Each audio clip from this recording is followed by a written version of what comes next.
Can I please have a motion to reconvene public meeting? All in favor? Motion carries, aye.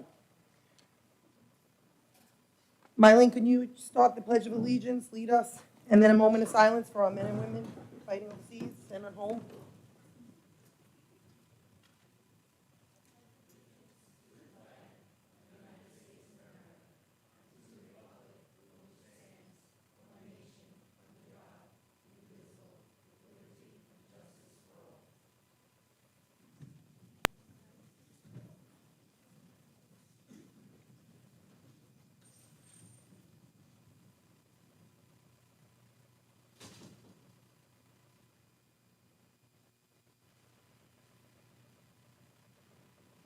Thank you.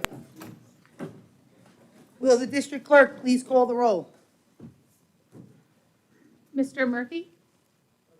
Mrs. Mallon? Present. Mrs. Kennedy? Mrs. Augulus?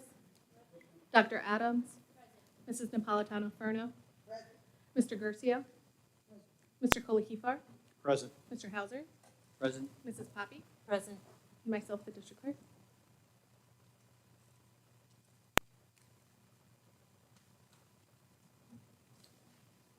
No changes to the meeting agenda. Board motion, can I please have a motion to authorize the board president and/or board vice president to call a recess as needed during this meeting without requiring any additional board vote? Motion. All in favor? Aye. Motion so carries. Can I please have a motion to accept the minutes of the September 23rd, 2022 Board of Education meeting? Motion. Second. All in favor? Aye. Motion carries. Can I please have a motion to accept the minutes of the October 11th Board of Education meeting? All in favor? Aye. Motion carries. Can I please have a motion to accept the minutes of the October 14th, 2022 Board of Education meeting? Are there any questions? All in favor? Motion, aye, motion so carries. Calling for a motion and a second to approve the second reading of the adoption of the policies 5225 revised student personal expression, 6640 inventories, 6640.1 capital asset accounting. Motion. All in favor? Okay.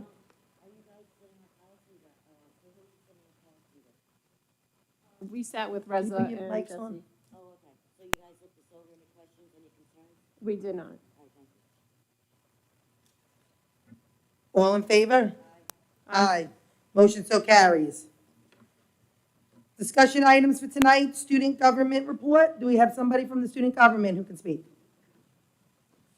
Welcome.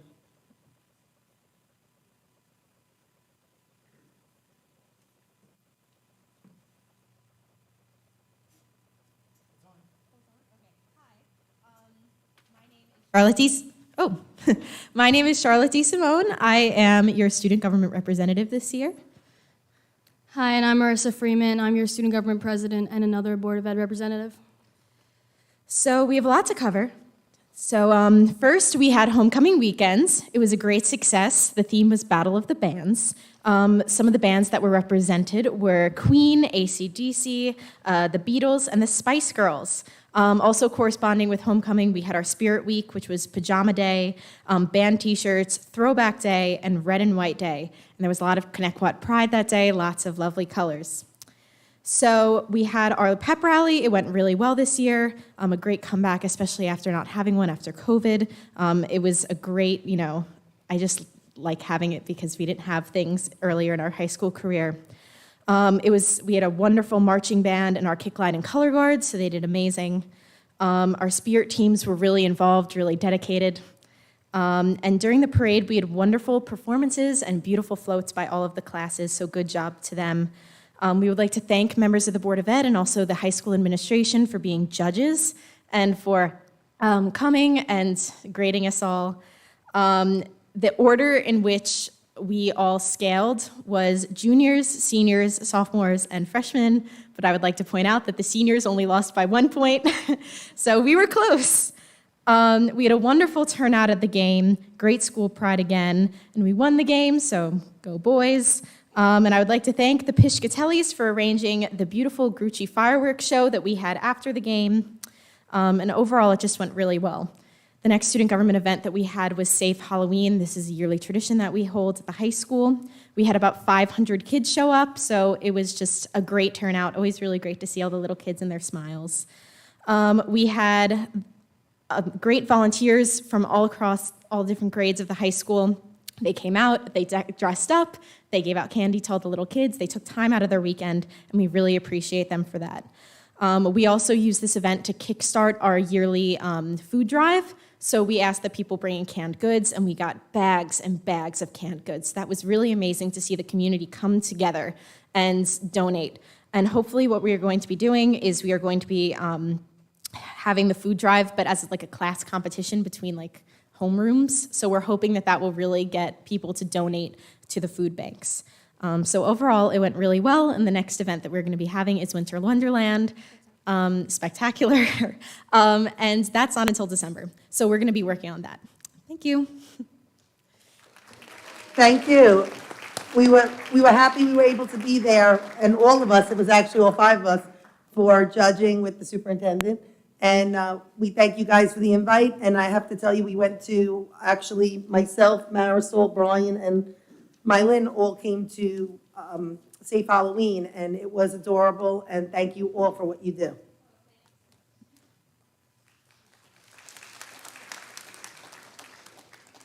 Next up, we have a social media presentation and anti-trafficking.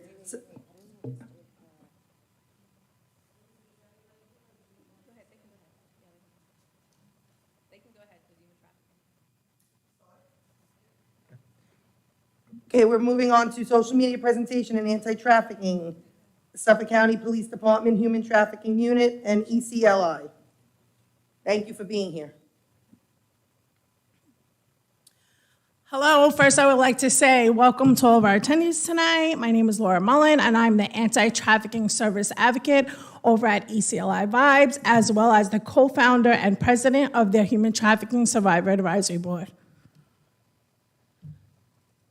Today's agenda, we are going to talk about who we are a little bit, how we can stay safe on the internet, what is human trafficking, what is happening locally, what is online exploitation, and a closer look at online exploitation and what tactics are used to target our children.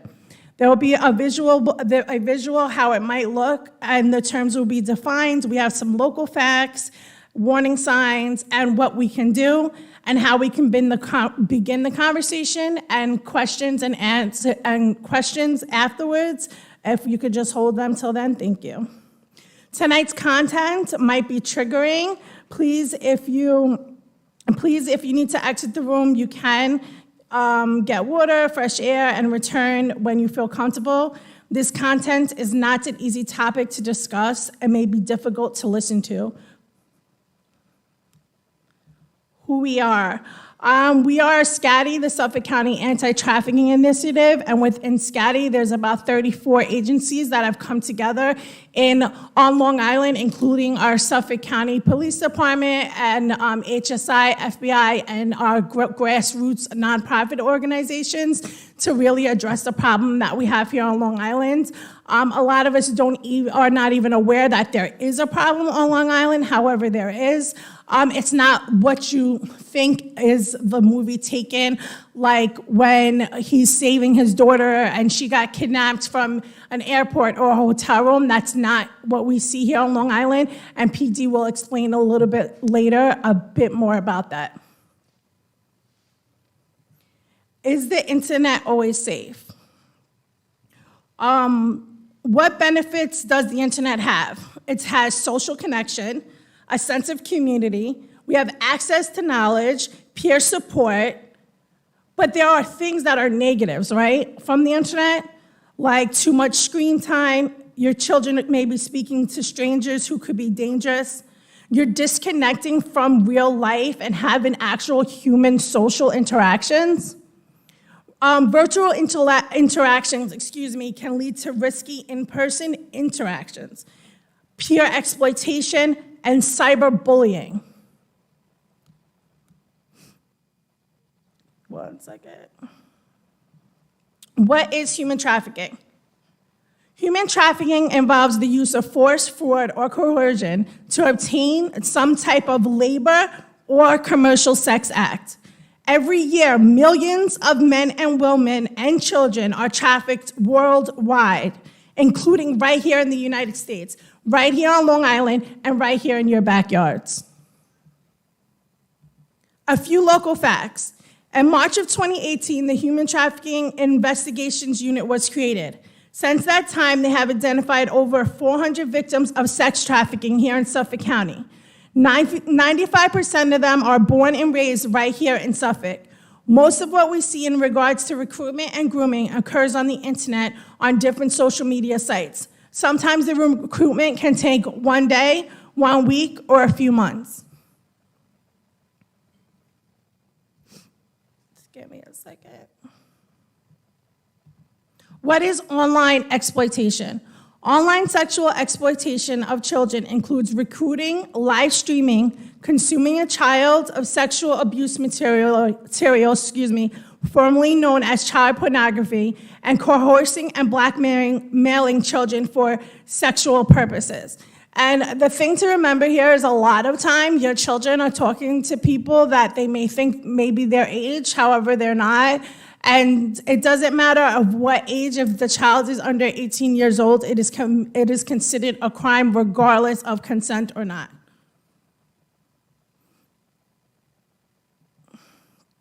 For instance, you have a scenario of a girl who may have met somebody somewhere in the US, and it's like, oh, I met this cool girl online. She is really sweet and invited me to meet up. She's an influencer, senior high school.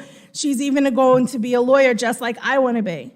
But is that true? Is this person even that person? Does this person want to be a lawyer? No, a lot of times these people will listen to whatever your children is saying to them and then use that as a way to get comfortable with them and to gain their trust. So they will just say they want to be a lawyer too, or having issues just like them, just to kind of start to gain a relationship. At times, we cannot distinguish between real and fake. For the next two sides, I would like you to be like detectives. I would like you to tell me if the two profiles that you see are real or fake. What makes you think if it's real or fake? What stands out? What are some things that you think a youth might find attractive? Youth, take a look at the profiles. Would you say that this is a friend request that you might possibly accept? Why or why not? Are these real or fake? So she's gonna show you guys the profiles, and feel free if you guys can tell me what you see right now that seems to be fake up here that sometimes our children may not notice. So for the first picture, that is a famous actress, and our children may have not known this at the time, so this catfisher is actually using her as their profile picture. And then in the next one, we have he's actually a famous soccer player, and he's saying, want to work, I can help you, and that's it. And so people are like, oh, I want to make money, and then he could say, oh, I have a modeling gig for you or something, and oftentimes that leads to girls being trafficked, saying going to the city for this whatever professional professional makeup, what is it? The word. What is it? Yeah, like a go-see. Yes, excuse me, like a go-see, and then it turns out not to be that at all. First tactics of grooming. The process that traffickers use to win over their victims' trust in order to control and sexually exploit them. Traffickers and abusers prey on vulnerabilities, which is one thing I mentioned before about, let's say you're having an issue and you tell that trafficker that, or that person that over the internet, or whoever you may meet that, and they can actually use that as a way to exploit you. Intimate information about the child helps to exploit them. Virtual friendships greatly shorten the amount of time required to connect with and control a young person. Also, I mentioned before catfishing, which we all have seen that show by Neve on MTV, which is a real thing. That's why he met the show. He had thought he was meeting this beautiful young girl his age when it turned out to be the young girl's mother, and she was very up in age and didn't live where she said or wasn't rich like she said, and that's where he decided to make the show to get, raise awareness that this actually is occurring. Catfishing is when an exploiter creates a false online identity to deceive a victim into developing a relationship, often romantic. May offer opportunities for modeling, traveling, performing in music videos, gaining fame and wealth. Prevalent on social media as well as gaming. So this can also happen when your teenagers or kids are having conversations with people over their games that they're playing. And applications that offer chat options. They may pretend to be a person of the same age as the target. Tactic action taking inappropriate text messages. The transmission of a sexually explicit image via any digital device can happen between a child and a stranger, but also happens with people known to the child, including other children.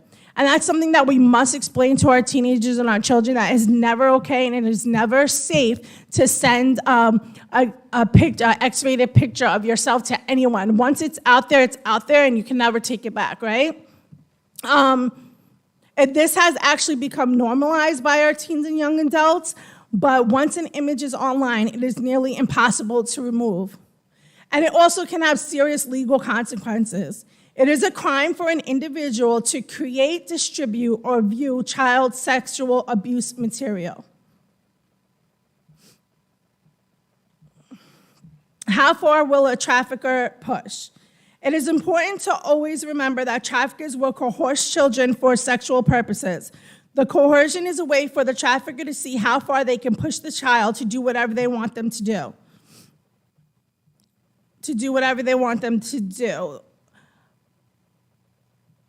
Each time the trafficker will push a little bit more. Will the child take a selfie without a shirt on, in her underwear, without her underwear, without her underwear? Unfortunately, the child doesn't understand the path they are traveling down. This is all a part of manipulation. We have to continue to have these hard conversations with our kids. Let them know how dangerous it is to send pictures that are inappropriate or in sexual nature. Not only because the picture can live on digitally forever, but there is a reason the requests are being made, and it's not in the best interest of the child. It's dangerous. A picture or video is worth 1,000 words, right? Sextortion. Abuser wants to punish the victim and can use the pictures against them. Sextortion is a form of online blackmail. When a catfish or other predator threatens to spread inappropriate images of a victim, a child who had been persuaded to send one image of a video can be coerced to send many more, because that person will say, oh, well, if you don't send me more, then I'm gonna leak this one out. I'm gonna send this one.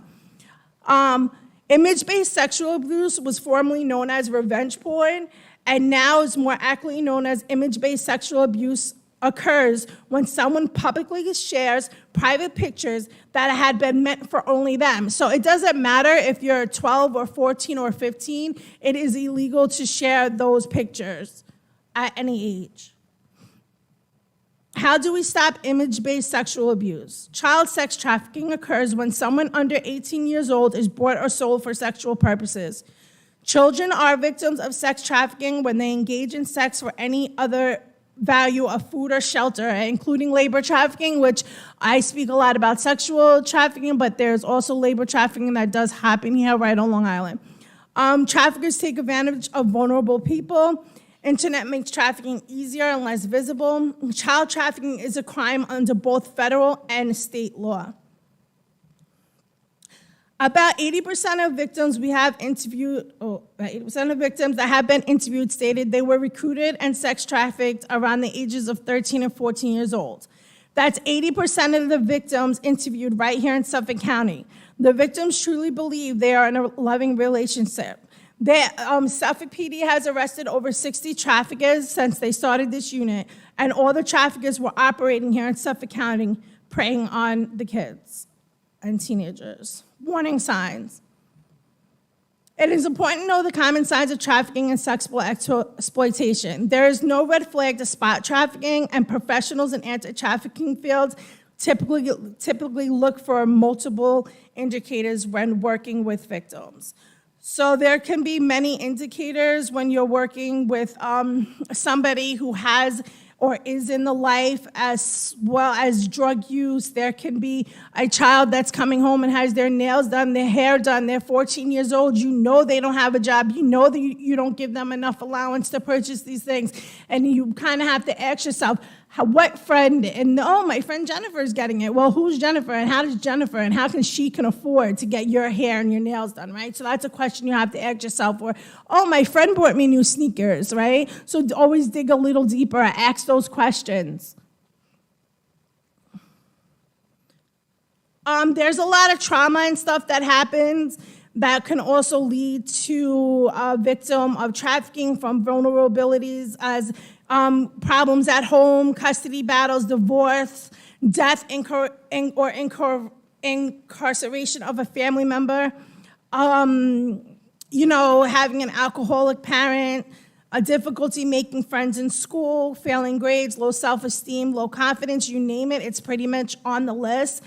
The ACEs, adverse childhood experience. ACEs includes all types of abuse and neglect, as well as parental mental illness, substance use, divorce, incarceration, domestic violence. A landmark study in the 1990s found significant relationship between the number of ACEs a person experienced. For instance, I have checked off every single one of those boxes in my lifetime. Unfortunately, now I'm working through and trying to heal all those things, but that's why I come out here to speak to you guys, is so that you can know how to help your children heal if they have one adverse childhood experience. We don't want them to keep having more and more. We want to stop generational cycles of trauma from occurring, and we want everybody to be able to live and thrive healthy?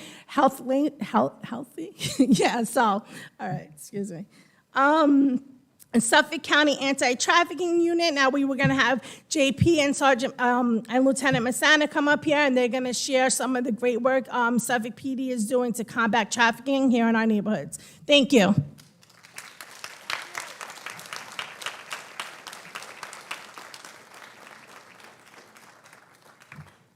Thank you very much for having us. My name is Frank Masana. I'm a detective lieutenant with the police department in charge of the Human Trafficking Unit.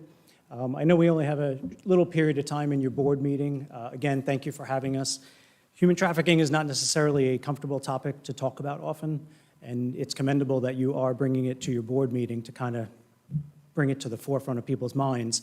The biggest thing, and I just want a couple minutes to tell you kind of what we see here, because when we started out, probably when it was introduced, you hear human trafficking and most people think, some girl chained to a radiator, or women and children being smuggled across the border in a box truck. And I'm not going to say that doesn't happen in this country, of course, but here in Suffolk County, we see a very different form of human trafficking than that. What we see is much more subtle. What we see really is kind of what Laura was describing, is a relationship that starts out as a boyfriend-girlfriend relationship. And we do presentations on this a lot. We tend to do a much longer presentation, and this is probably, I don't want to go too long with this, but the most important thing is that mostly it's a crime against females. Almost every girl that we deal with has some form of childhood sexual abuse. It makes them a very good target for the trafficker. They have rough backgrounds sometimes. But the most important thing with them is that they all traveled our hallways. Most of the girls we deal with are from Suffolk County. They're born and raised here. They're not from another country. They're not, we're not smuggled across the border. They're our daughters, our nieces, our relatives, and bringing it into school is important because every one of them came through these hallways. So that means teachers interacted with them, guidance counselors, other students, and other parents. And honestly, if enough people start to kind of recognize the signs like Laura talked about, I'm hoping that we never see the girls. That would be the best thing for us. And also, just to give you, for those who don't know, Suffolk County is one of the few, I'm going to say in the country, but definitely in the state, that has a dedicated human trafficking unit within the police department. The only thing that the investigators in this unit pick up are cases involving human trafficking. Like Laura said, we've arrested over 62 people for trafficking-related offenses. Prior to the introduction of the unit, there were only 2 convictions for sex trafficking in Suffolk County. So they've made an impact. They do a very good job. And that's really it. I want to introduce one of my detectives, JP O'Connor. He's going to just go over a couple cases. Again, not to take up too much of your time, but I think they're important to just show you that it's here, it's in our backyard, and kind of what we're doing about it. So thank you.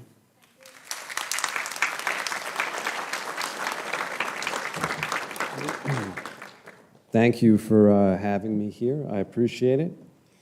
Being an investigator who works on cases like this, it's a lot. It's very easy to, when you work cases with human trafficking and you talk to these individuals, it's very easy to, from an outsider's point of view, it's very easy to victim blame.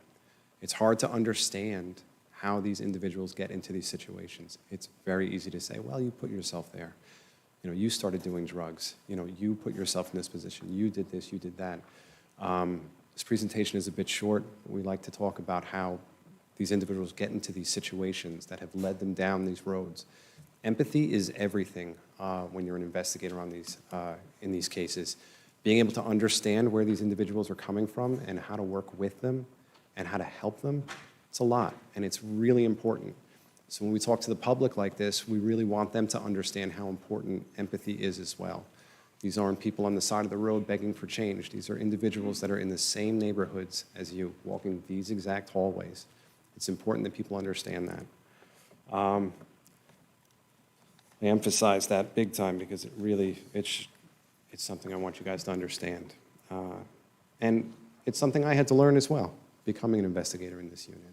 My eyes were opened up big time when I started this. It was definitely one of the most rewarding units that I've worked in, beyond rewarding. And it's also one of the most heartbreaking units that I've worked in. I've been in for a few years now, and we've lost 20-some-odd victims to drugs and other things. It's very sad. But the ones that make it through, it's really amazing and very powerful to see them come through and have great lives. So I'm going to talk to you guys real quick about a couple of cases that we've had, okay? Because the cases are always super interesting, and I've already shuffled my pages, so I've lost my place. So bear with me. Okay, so I'm going to talk to you guys about one that happened here in Ronkonkoma. It's called the Roadway Inn case. 17-year-old, along with a 12-year-old, left a group home where they were living. They were picked up by 2 men and driven to the roadway on Vets Highway in Ronkonkoma. While they're there, give me one second. There we go. Bear with me, folks. I'm a professional, I swear. All right. So, 17-year-old takes a 12-year-old. They leave the group home where they were living. They're picked up by 2 men and driven to the Roadway Inn on Vets Highway, right here in Ronkonkoma. Most of you got to know where this place is, all right? At least know where Vets Highway is, right? Right in your backyard. The men were trying to push the 12-year-old into prostitution. What we learned was that the 17-year-old had been working for this person, for this guy, for the past about 4 years. During this time, she was raped by him. She was forced into prostitution. She was forced to live this life. What happened now is she's 17 and she's too old. So he gets her to recruit someone younger. And she does. So she recruits the 12-year-old. They're at the hotel. 12-year-old becomes uncomfortable when she starts to realize that something's weird. Something weird is happening. This guy's trying to convince her to, do something she doesn't want to. She grabs a cell phone off the counter, off one of the tables. She gets into the bathroom. She barricades the bathroom. And she doesn't know who to call. It's not her cell phone. She's able to remember one of her previous foster parents' phone numbers. And she calls the foster mom and tells her, I'm at the roadway. I think it's called the roadway. This is what's happening. I need help. Foster mom calls 911. There's 2 roadways. There's one in Huntington, and there's one in Ronkonkoma. 911 gets called. Cops go to the one in Huntington first. Now they're looking we've got a missing girl who's stuck at a hotel room, this, that, whatever. They figure out pretty quick that she's not at that one. She's got to be at the other one. But time is ticking, time is going, time is going. Boom, boom, boom. The police now respond to the one in Ronkonkoma. During this time period, the two guys were like, hey, we realize what's happening. They scoop up everything out of the room. They scoop up the girl. They throw her in the back of the car, and they're about to leave. They're in the parking lot about to leave when patrol pulls up. Patrol pulls up nose to nose, and patrol has two options. I could go to the hotel clerk and start asking the questions like, hey, who's checked into the rooms? Who's doing this? Who's doing that? Or I could stop the car, and I could ask, what are you doing? What's going on here? Thank God, luckily, this officer was smart. He stopped the car. As he gets out of the car, he's walking up, and he sees a little 12-year-old hand pop up in the back seat. And it was the girl. They're able to stop him. From there, they're able to put together everything. Let's see what happened to these guys, because I forget.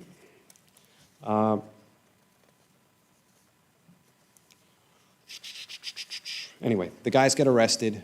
They face a fury of counts. The charges are, unbelievable. You have to understand also when we charge people with these, with human trafficking, the charges, the next step up, these are B felonies, right? The next step up is crimes like murder. These guys are facing double digits when they go to jail. So, as for any other cases, I think that one's really the most important one that I wanted to talk to you guys because it was literally right here. And when I tell you that we're in every town, we're in every single town. All the good ones, all the bad ones, all the upper income, all the middle income, all the lower income. I can't emphasize to you guys enough that this is happening in your towns. This is happening with the kids that you are passing in the hallways, the kids that you see that your kids are playing with, okay? It's happening everywhere. So it's not to scare everybody. We just want people to be aware of what's happening. Anyway, thank you very much. I appreciate you guys giving me a second.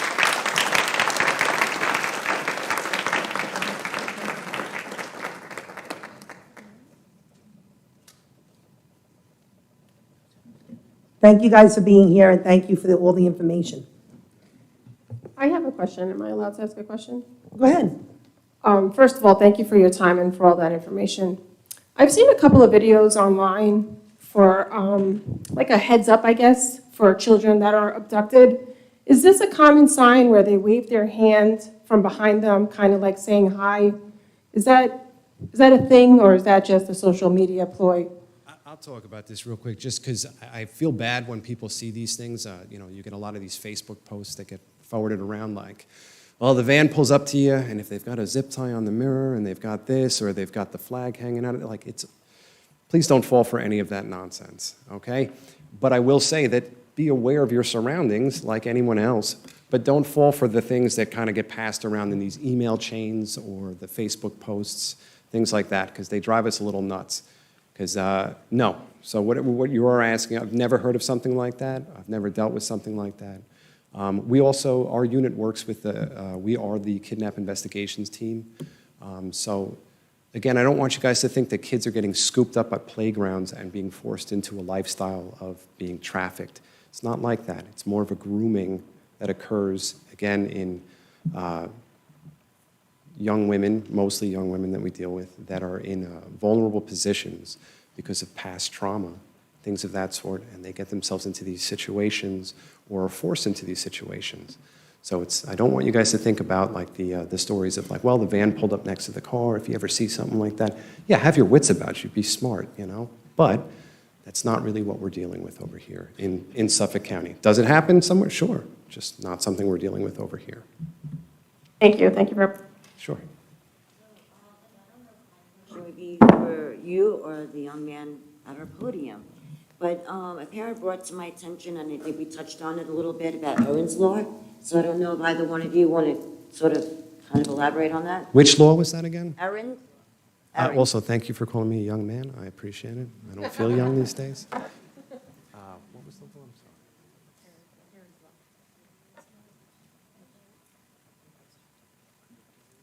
sorry. Yeah, I apologize. I'm not familiar with that.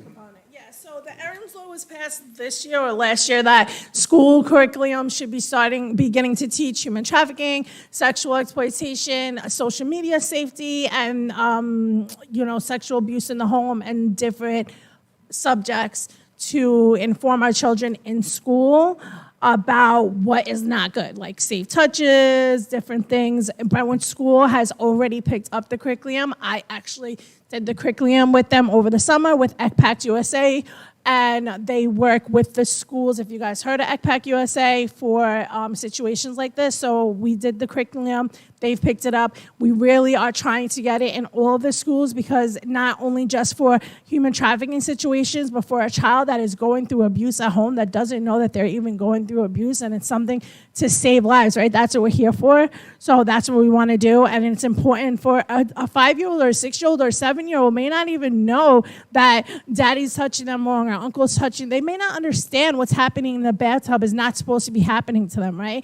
And it's not to give the teachers and the education more and the school department more of a responsibility, might you add. For instance, we've made it into the Brentwood to where if you guys need help, there's somebody that you can reach out to. There's counseling, there's people that you can speak to too, because we don't want to put more work on your backs, but we want to save our children. We want everybody to live happy and healthy. And how do we do that, right? By a village. It takes a village to raise one. So that's why we really need to adopt this program throughout all of our school districts, not just for trafficking, but for all the other things and trauma and situations that our children go through on a day-to-day basis that they may not even know they're going through, or you may not even know they're going through, or they don't know who to speak with or who to talk to about these things. Thank you so much for all your information. Moving on to district-wide food service, Whitson's. Welcome and thank you for being here.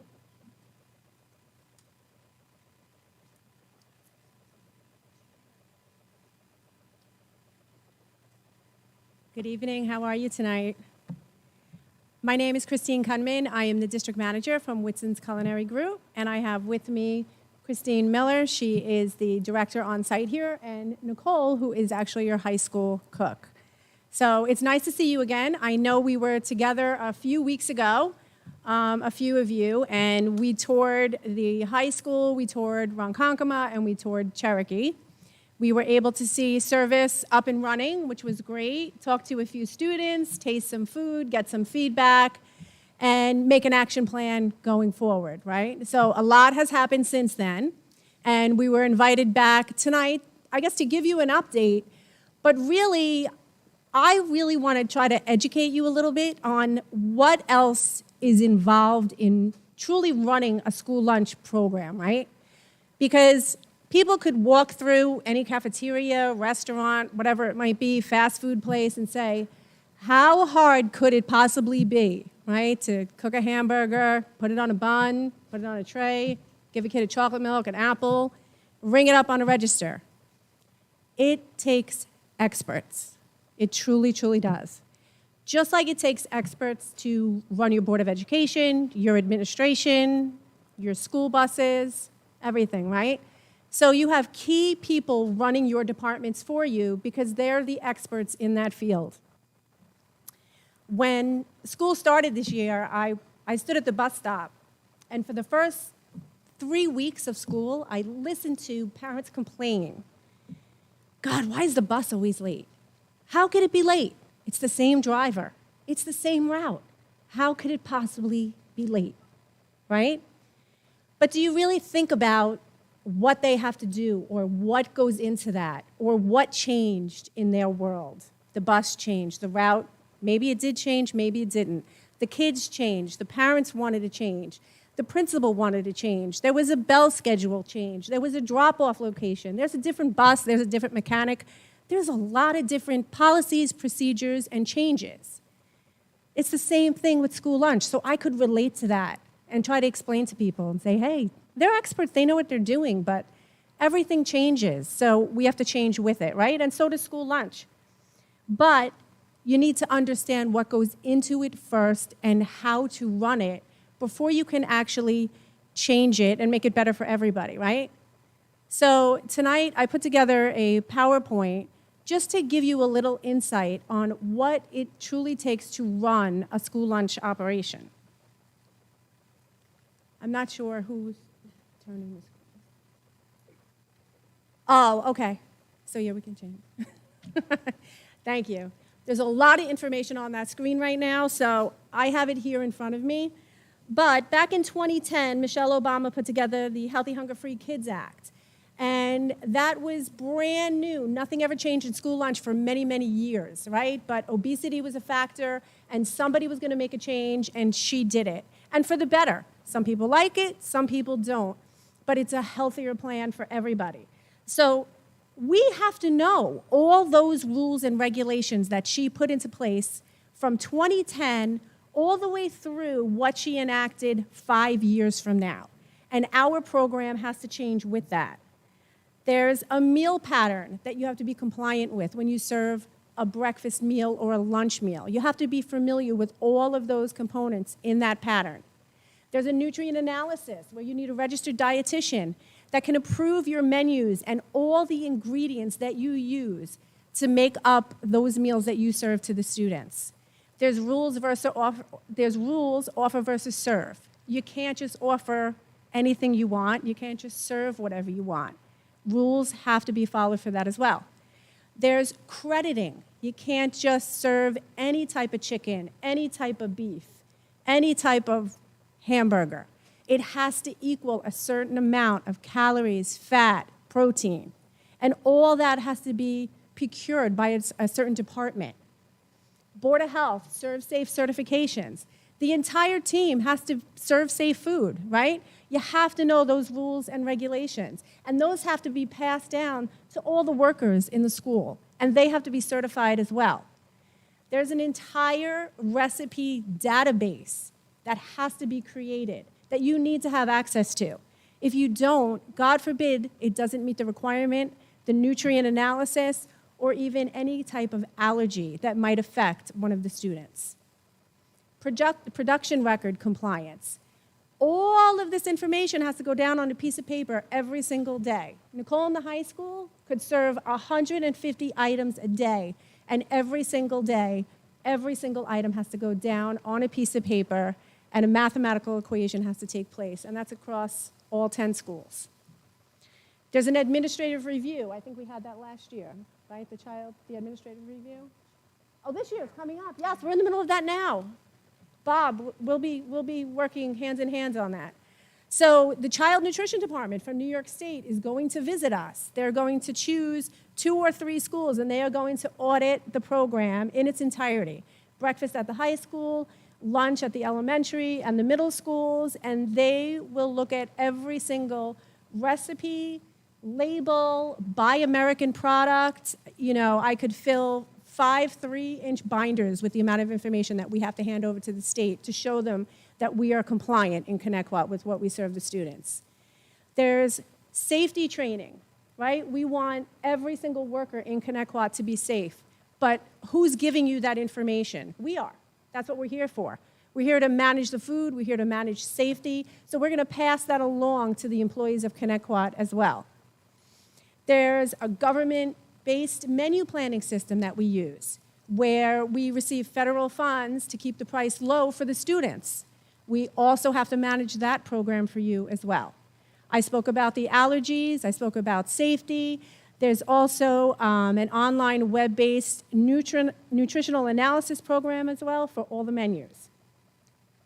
This is just a small amount of what we bring to the table, not just what you see on the serving lines. Go to the next one. Thank you. This right here, just to show you a little snippet of what a meal pattern requirement is for the breakfast and lunch program. So there's 4 components in a breakfast, 5 components in a lunch. I won't go into major detail, but again, we're here to bring the expertise to you on how to read these patterns, how to comply with these patterns, how to make sure you receive the federal and state reimbursement for every single meal that you serve.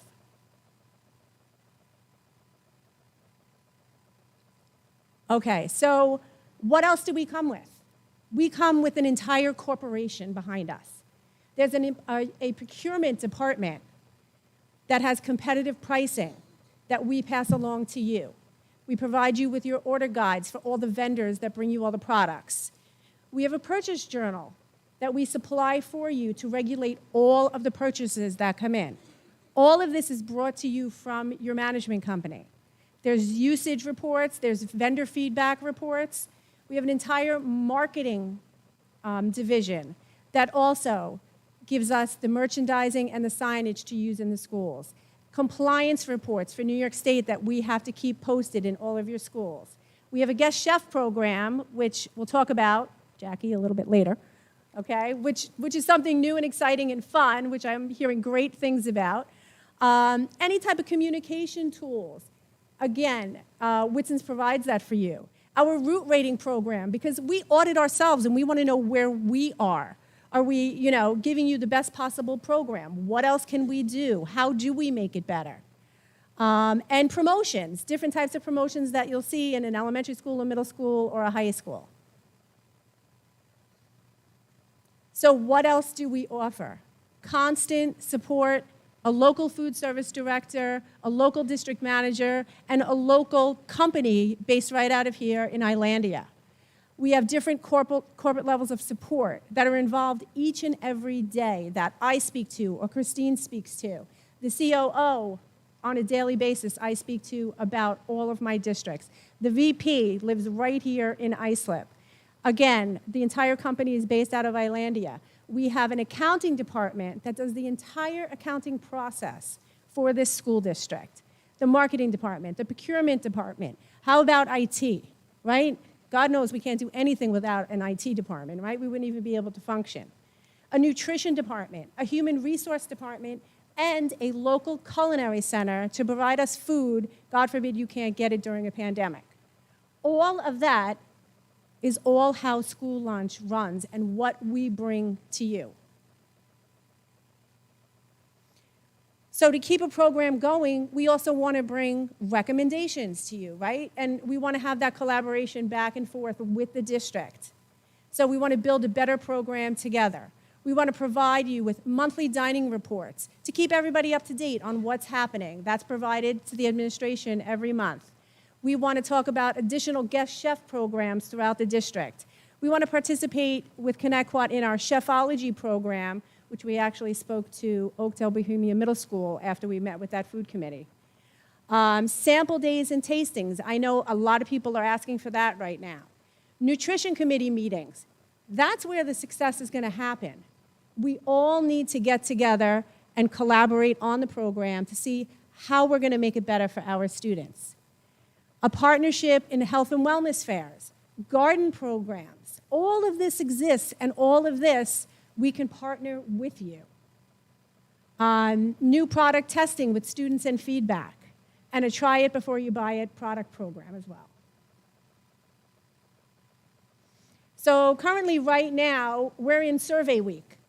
So you'll see throughout your schools, Bob, I'm not sure if it's on the district website, but there's a survey out there right now. We do it twice a year, in October and April, because we want to get the feedback from the students, from the staff, from the administration, nurses, principals, whoever. All feedback is good feedback, no matter what somebody has to say.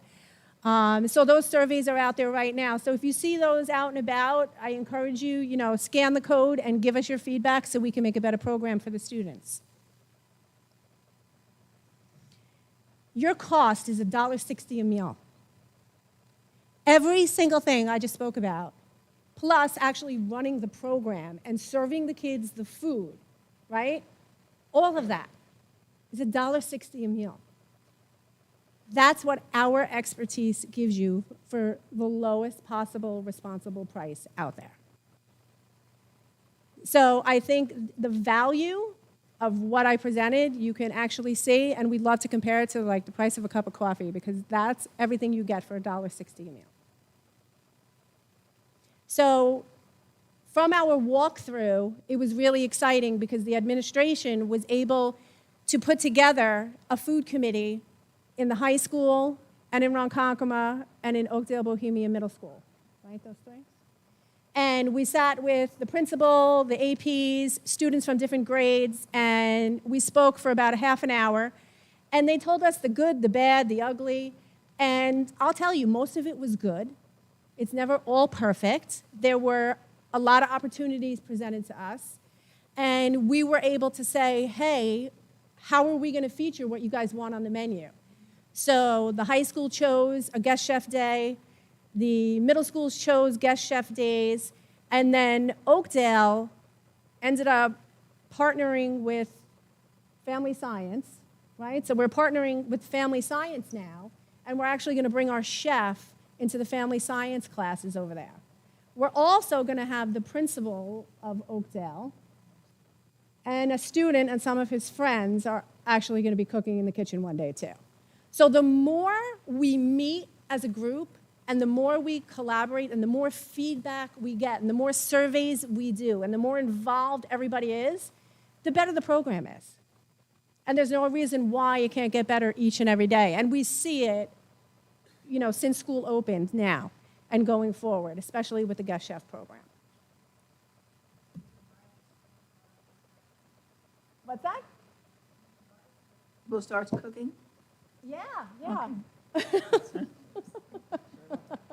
And we definitely want to look into bringing in a guest chef more often.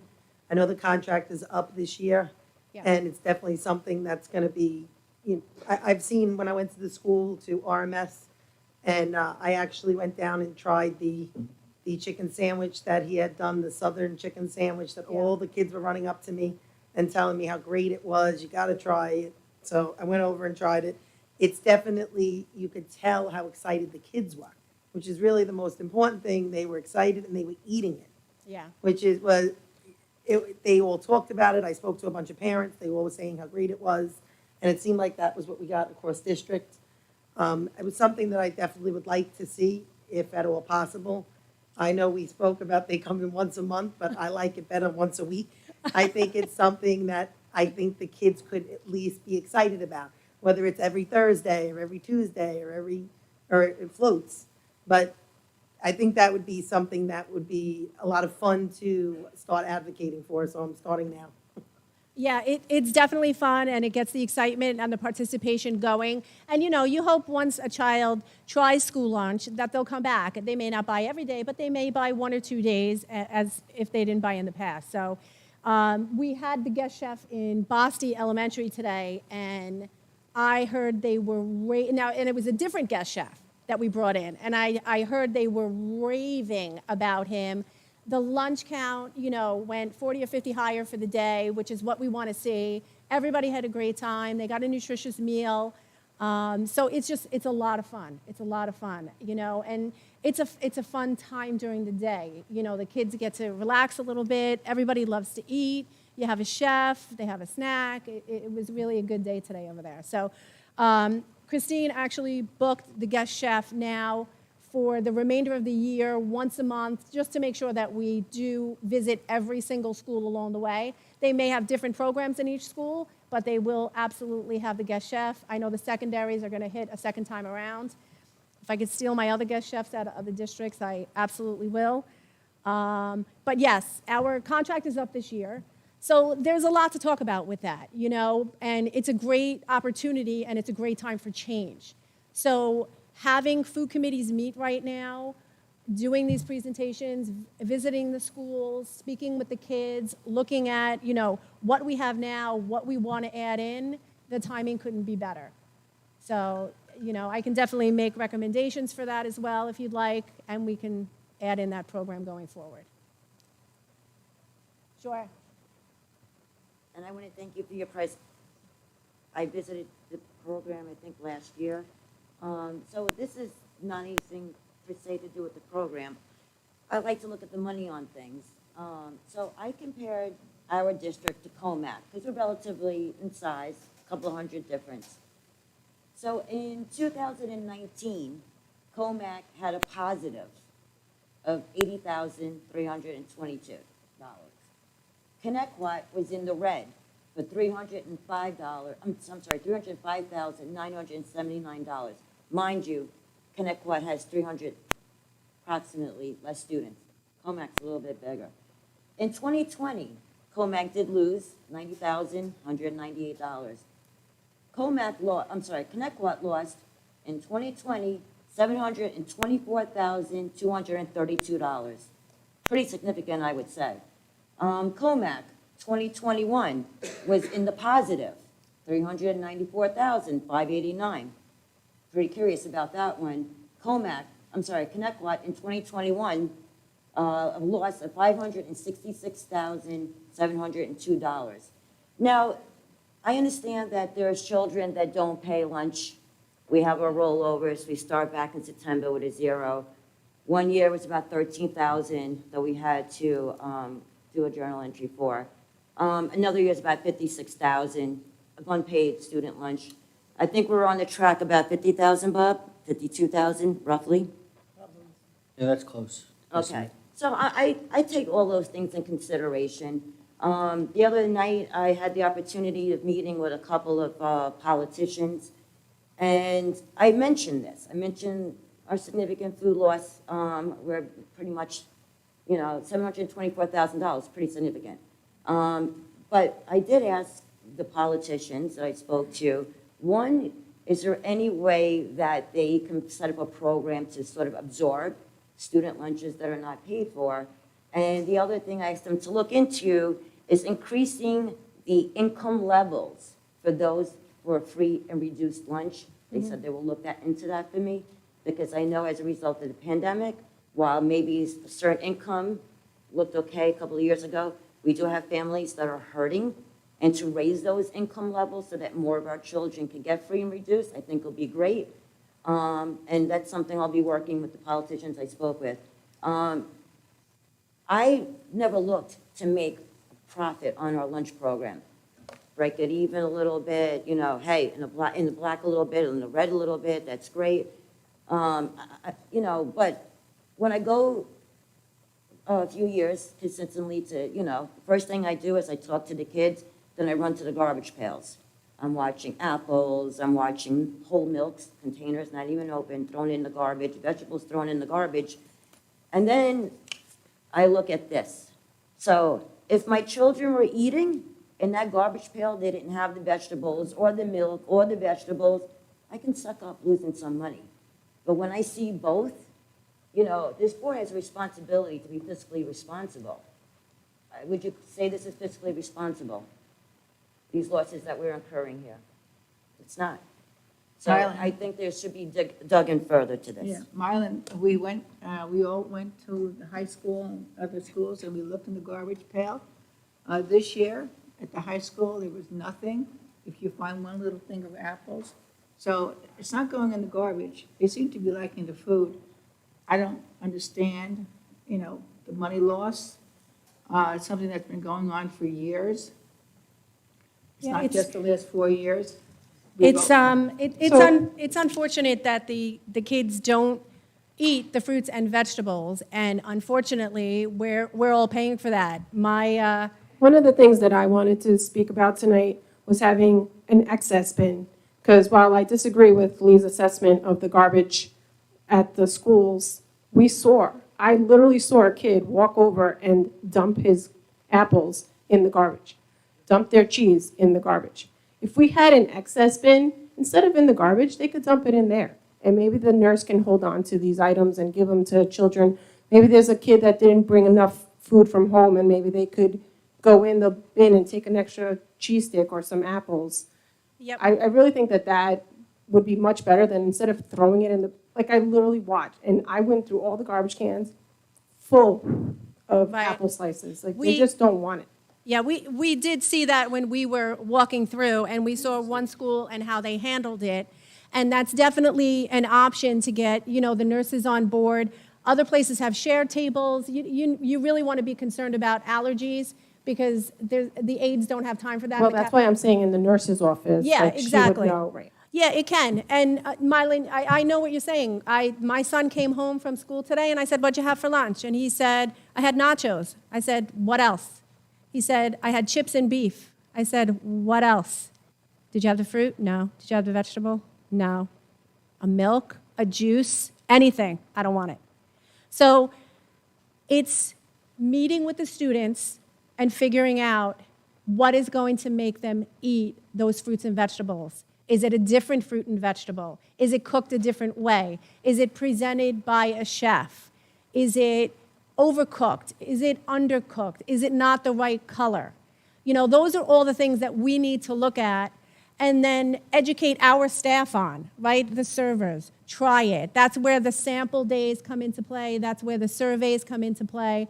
But we have to be proactive about it instead of reactive. We're reactive a lot in Connecticut, and I hate to say that. When you talk about Comac, I know that district very well. They were in the red because, yes, we are, but they're very proactive. That entire administration is completely involved with the school lunch program. They're in the schools monthly. They have a very, very strong food committee that's involved in the menu planning, the samplings, wellness fairs, guest chef days. It's been going on for years. During those years, they were so profitable because they took advantage of every opportunity that was out there during COVID. So when COVID hit and everybody shut down, they made so much money, they sent every child to camp for free over the summertime because they instituted a breakfast program in every single school. They applied for every single waiver that was out there. They sent boxes of food home on buses every single day. So Comac turned into a little factory for school lunch. That's why they were so successful all those years. Are they, serving that many meals right now that students have to pay? Absolutely not. So pointing out what you just said, that information that you got from Comac, we're your client as well, did you share it with our business official to say, hey, by the way, you may have... Absolutely. It was not Bob, though. Bob wasn't here at that time.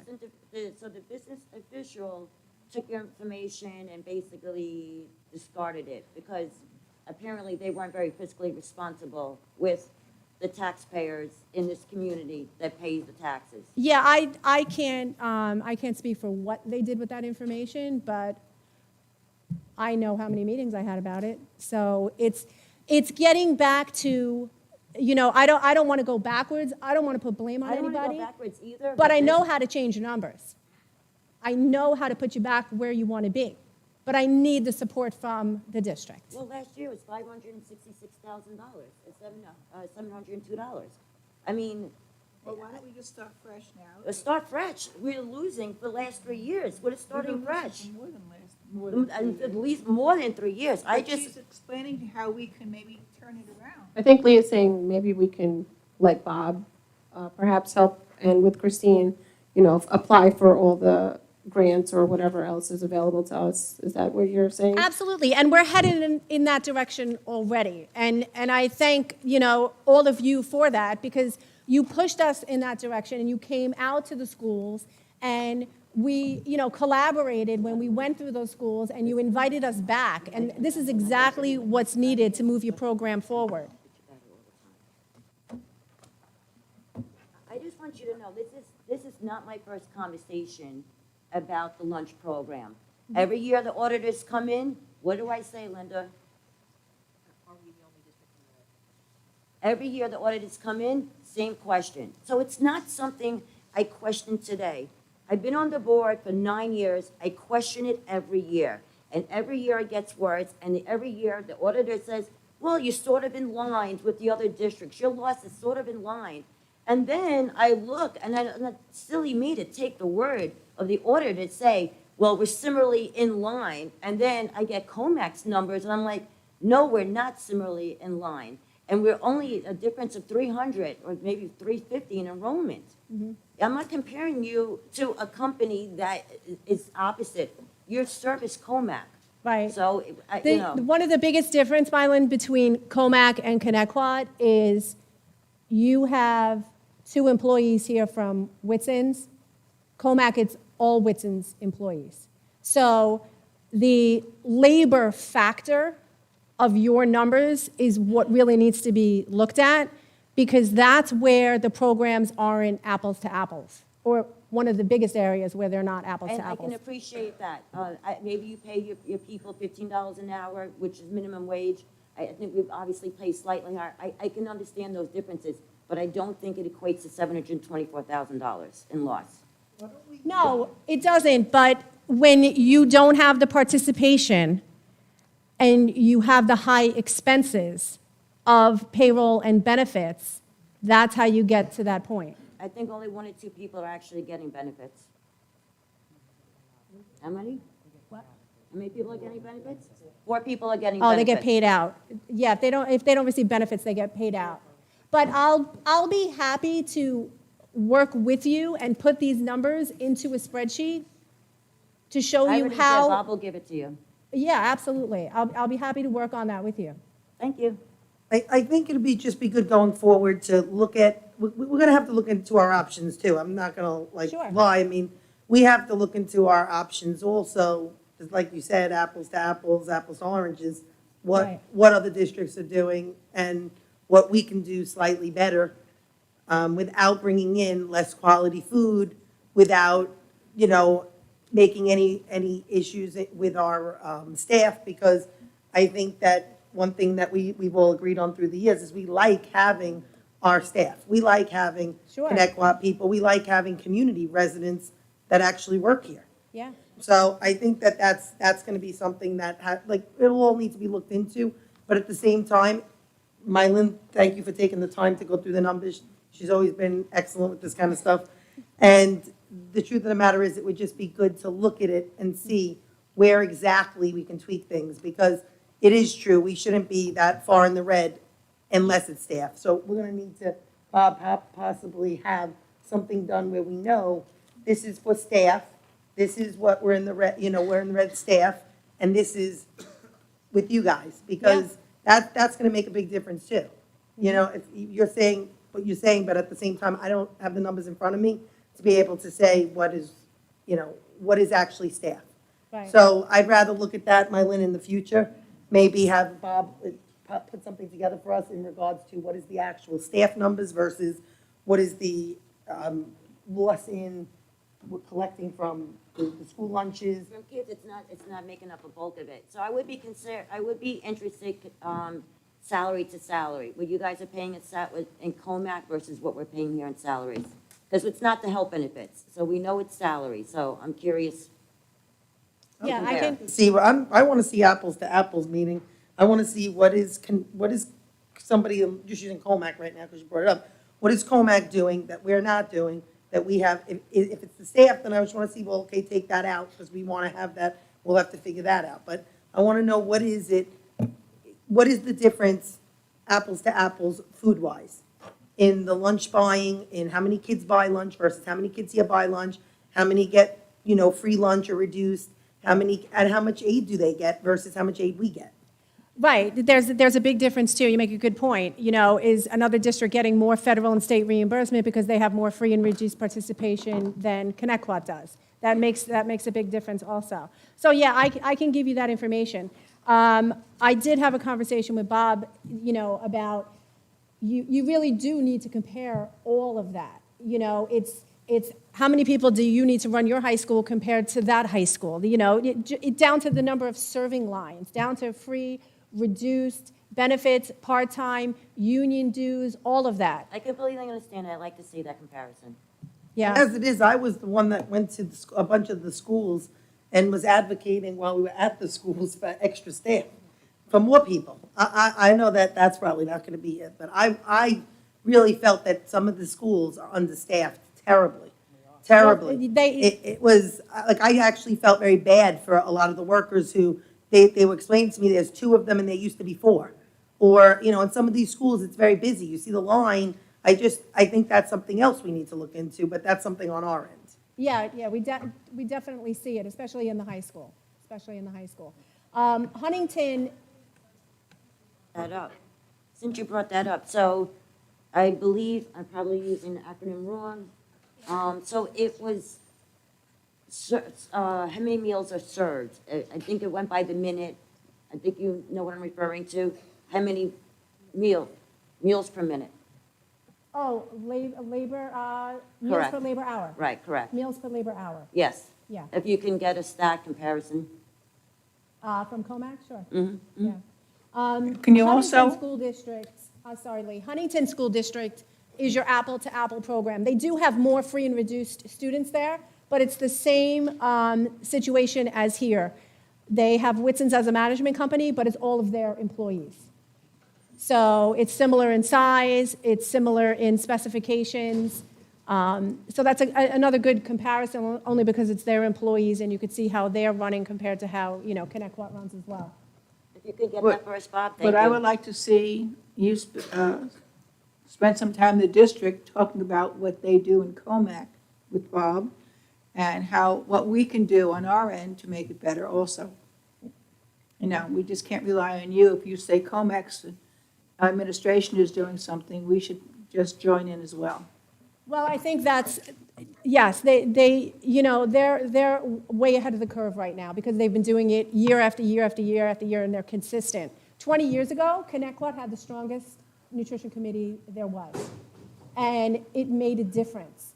And, people changed, management companies changed along the way, other companies came in, and unfortunately, the committee no longer existed.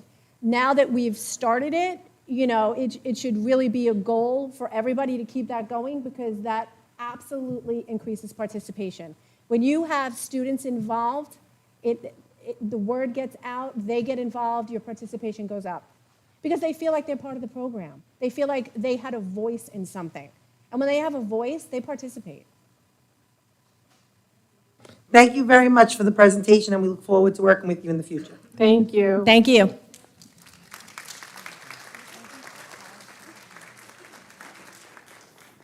Director, Mr. Mallory, girls flag football proposal. Thank you for being here.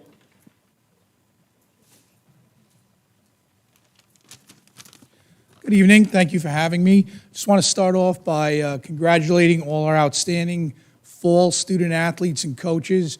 This fall, we had every team make the playoffs. We are in the middle of the playoffs right now. Yep. There's only a few schools on Long Island in each county that achieve that every year, and I'm proud to say that our kids and our coaches did that. And I would be remiss if I didn't thank all the support team, especially the custodians, the buildings and grounds, the chaperones. That's not the most fun job in the world to chaperone some of these games. And I'd like to thank our athletic coordinators and my assistants. But it's been great so far, and we'll keep it rolling and see how far we can go. I'm very, very excited to propose the first varsity girls flag football team potentially here at Connecticut. Last year, the New York Jets and the NFL piloted a program that was kind of like a club program, not an official sport. It went very well. It's a good PR program for the NFL, but more importantly for us, it gives female athletes more opportunity to participate. And quite frankly, anything we do to promote participation in anything after school, whether it be music, art, the clubs, and the athletics, I think is a plus. Anything to reduce cell phone use and computers and kind of keeping kids out of trouble, quite frankly, is certainly an asset. So we're excited about this program. Now it is officially a sport governed by the New York Public High School Athletic Association, just like any other sport, interscholastic sport, and obviously locally governed by Section 11. Pretty minimal in terms of cost. There's really not a lot of equipment, and if we apply, we will get 25 uniforms, home and away uniforms from the New York Jets. They would pay for that cost. They would pay for our flag belts. We would only have to pay for 6 away games in terms of transportation. Obviously, some chaperone and official fees, but given the amount of participation it can create, we think it would be a great asset to our program. We did have a young lady come to my office last year with a list of 30 female athletes that were interested. So we do believe there's an interest, and if approved, obviously we would promote it, and we'd have signups and meetings and see if we could really make this fly. So we're excited, and I thank the board, I thank the central administration and the high school administration for always supporting athletics. Since I've been here, this board has approved the addition of badminton, roughly 75 kids in the spring participating. This board has approved unified basketball and now unified bowling for our special needs population and our athletes. And we're excited that we hope that we can add one more opportunity for kids. That That is amazing. I'm looking forward to hearing more about it. That's awesome. And I also would love to hear if we can look into that unified cheerleading again. Yes, we do. Coach Unterweiser has a program with special needs students do help out or participate with the current cheer team, but Section 11 still does not officially have it as a unified sport, but they do have bowling coming this spring, finally, as an official sport. And are we still doing the club at the elementary school with the same special needs? Right, and thanks again to the, Awesome. yeah, Thank thanks to you you for all guys that. for approving the middle school special needs unified program as well. Thank Yes. you for implementing it and carrying it with your coaches. Appreciate it. So where are the bowling, where is the bowling gonna take place? On Sunrise or in East Islip? Bolero on Sunrise, most likely. It's not official, but that's where our regular bowling team bowls, and Section 11 says we'd like to keep it consistent, and hopefully that's where we'll be. They've been great to us over there, so. Pete, the only question that is a concern potentially is, are you concerned as the AD that we may not get enough athletes out to play both lacrosse and softball if we're pulling for this new flag football league? Right, so that is the one issue. It's a great question. So the good news is out of the 30 student athletes already interested, only 3 of them also play a different spring sport. So at this time, they would have to choose because Section 11 does not allow dual participation for large schools. So it could, but I'm very happy that we do have very good participation numbers in girls lacrosse, in girls softball, very strong programs. I think it is going to be a major concern in some of the other districts because if you start girls flag football, you end up folding your girls lacrosse team. And you put kids kind of in a push-pull situation. I believe, and I'm not going to know this till we have the signups and the meetings, I don't believe that's going to be an issue at least year one. And we'll obviously run it as a pilot program, and if we think it's affecting our overall program negatively, it's impacting it in a negatively, we could obviously look into it year 2 and decide whether we want to keep it going. I think this is great, Pete. Thank you for your help in making this happen. Thanks. Okay.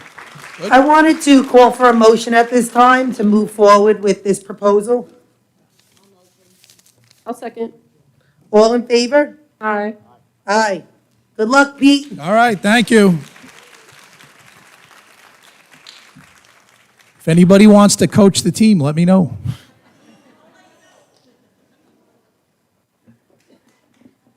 Okay, moving on to Board of Ed topics. We have committee reports. Do any of the board members have any committee reports? I do. Go ahead. So the Mental Health Committee met on October 4th.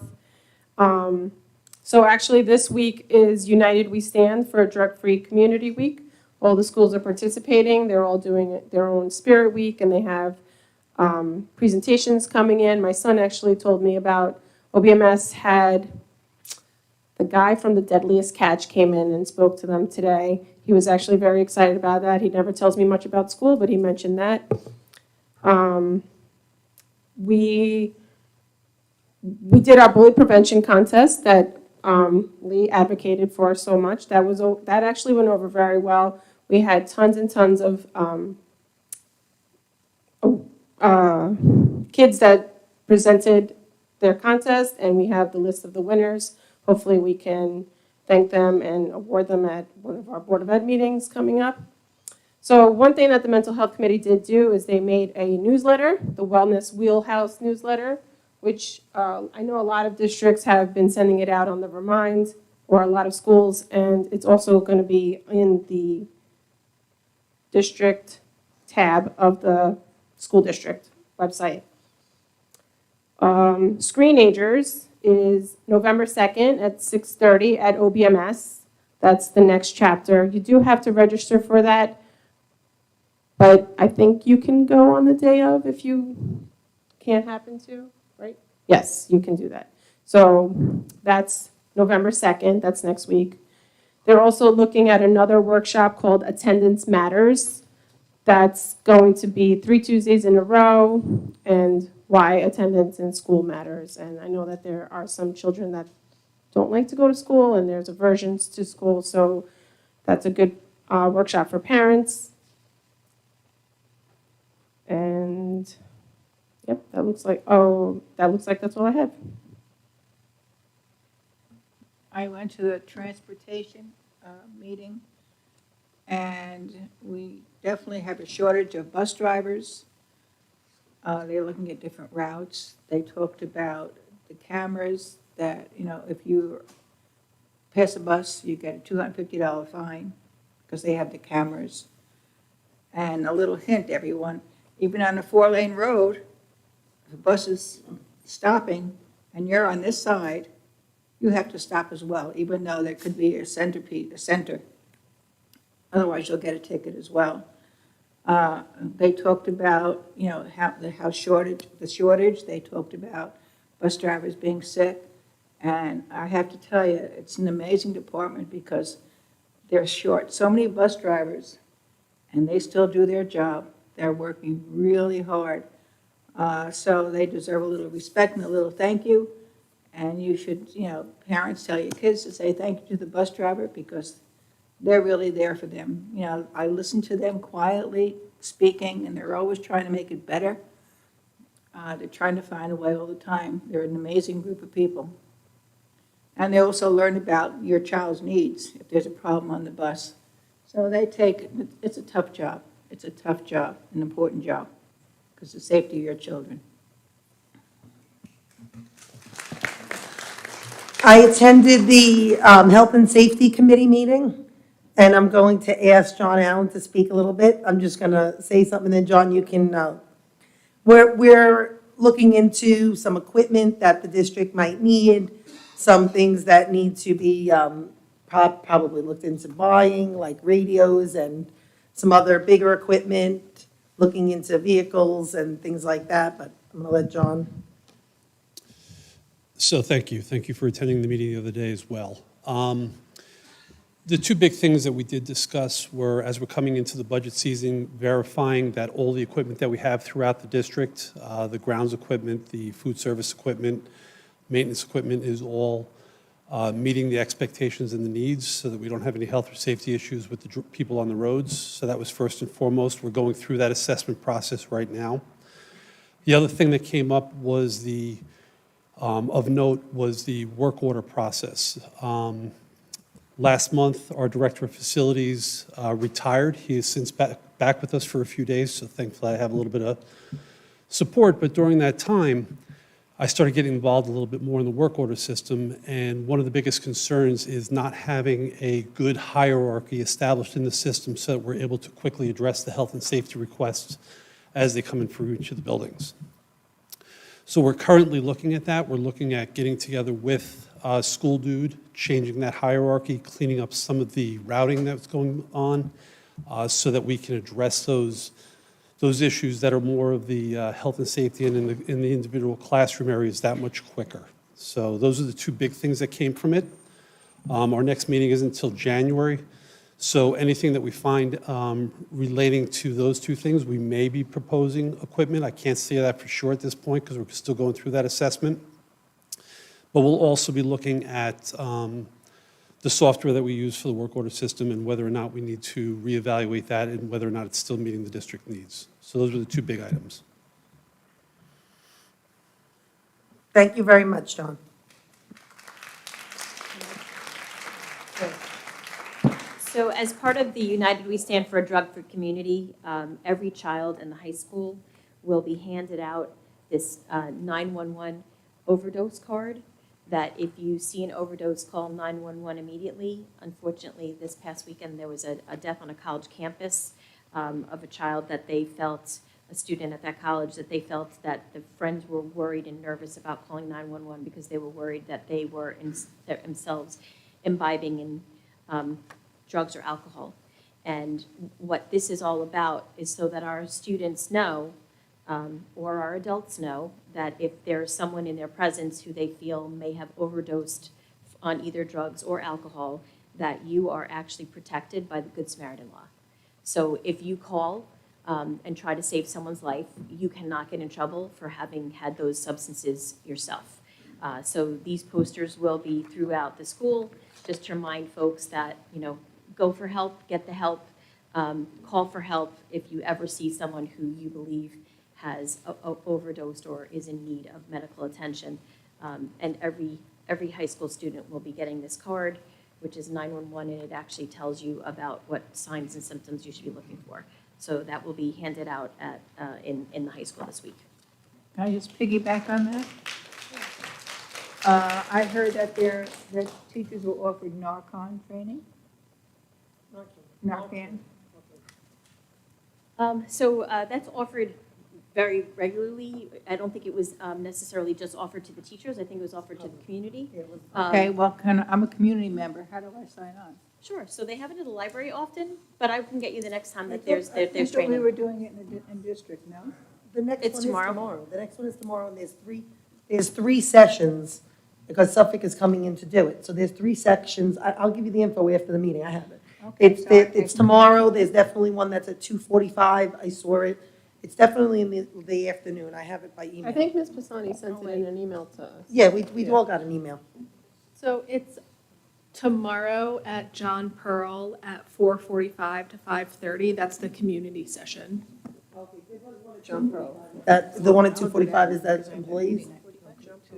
I'm not sure, but Okay. the 4:45 to 5:30 specifically says community Okay, session. no problem. I just saw that there were three sections. That's why, three times. And the last thing that I was going to go over was, there was children that we were supposed to honor at the last board meeting, and we pushed it off. It's going to be for next November 15th, this November 15th. It's the Superintendent's 100 Club, the children who received the 100 on Regents, and there's a whole lot of them, and we're so excited. So you will be notified, parents, so that you know and you're able to come and celebrate with them, their achievement. It will definitely, it will be November 15th. No, tentatively right now, November 15th, but you will be notified. Okay, moving on, if nobody has anything else. Okay. I now will open the first public portion of the public comments. This public comment period is for consent agenda items only. An additional public comment period will be held later in the meeting. Please raise your hand if you have a question or comment on a consent agenda item only. If no one raises their hand, continue, that's me. Okay, then we have a number one. Any person wishing to address the board shall address the board president only. Comments should be kept as brief as possible and relate to consent agenda items only. Each person will be limited to 3 minutes for one or more topics. Individual employees, parents, or children should not be identified by name, title, position, grade, or building. If members of the audience speak out of turn, the board may consider a recess until order is restored. In accordance with policy 1230, public speaking will not exceed, you don't need 30 minutes. We will be voting on for the next 30. Thank you. I just wanted to make a quick comment on item 22, the letter of thanks to the Suffolk County Police Department, the 5th Precinct. And I think I speak for many parents and Connecticut residents when I echo the thanks from the board. We too are extremely grateful for their service to the community. The letter mentions homecoming, which I did go to, and it was a wonderful event, as all of our home varsity football games, I've gone to them, and they are wonderful. We do truly have an amazing district, and I love seeing how we do come together to support all students, even though they're not our own. I don't have a child in high school, but it's definitely, it's wonderful to go to. The letter also mentions the last Board of Education meeting on October 11th. So I just want to thank the police officers for your presence at that meeting. During the rally, which comprised of about probably 80% non-Connecticut residents, children did arrive on a bus, probably back from a sporting event. So I want to thank them for their service and for keeping those children safe. We are blessed to have such an amazing partnership with our local police department, so thank you again to the police for your dedicated service. Thank you. Thank you very much. Is there anyone else who has any comment on the consent agenda?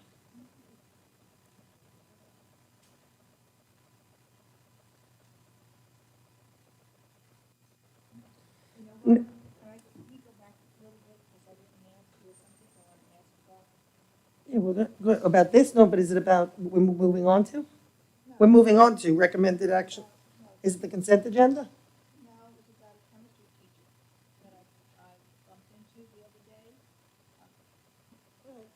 from, and she's from Copeg, but she started telling me about everything they did in their science research program. So I took her name, and I was hoping that, John Halloran, who's doing a great job here, they could work together, maybe he can learn something, maybe she can learn something. So I got her phone number, and I'd like to pass it on to Christina to perhaps have them call her so we can see what we might be able to learn to improve, or what they can learn to improve. That's great. Okay, that's one. The other thing I'd like to talk about quickly is not the rap room. The rap room is gone. It went because, what? No, it went because we had COVID. So anyway, but what I'm requesting now is if we can have a social worker in there, because there are students in the in-school suspension room, because there are students that just sit in there. We don't know why they did what they did. They're good kids, they do bad things. Could have had a bad day at home, could have had a fight with their friend, and they're sitting in this room now sulking after they've done something wrong. So maybe there should be someone in that room to talk to them. If we had someone there for a short while that stopped, could we bring something like that back?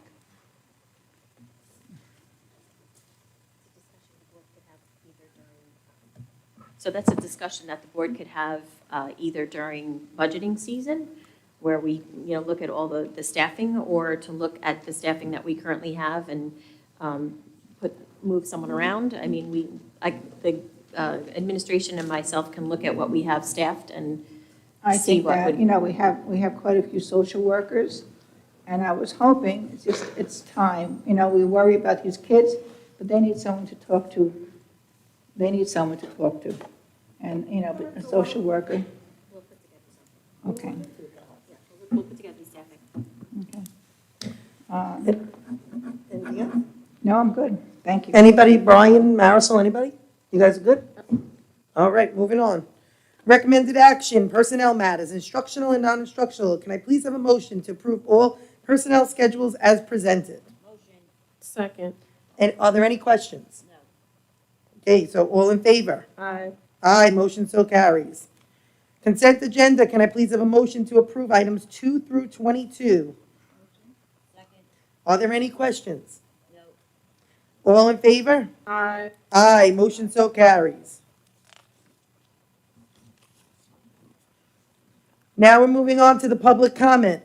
I will now open the floor to the open public comment portion of the agenda. I will call individuals forward one at a time. Please wait for my acknowledgement before stepping up to the podium. You should have received a numbered card from security on your way in. If you have not, please see a security guard in the back of the room. Any person wishing to address the board shall address the board president only. Comments should be kept as brief as possible and relate to school matters only. Each person will be limited to 3 minutes for one or more topics. Individual employees, parents, or children should not be identified by name, title, position, grade, or building. If members of the audience speak out of turn, the board may consider a recess until order is restored. In accordance with policy 1230, public comment will not exceed 30 minutes. If there are additional persons wishing to speak, the board may consider a motion to extend the time. Can I have number 1 step up to the podium if they'd like to speak?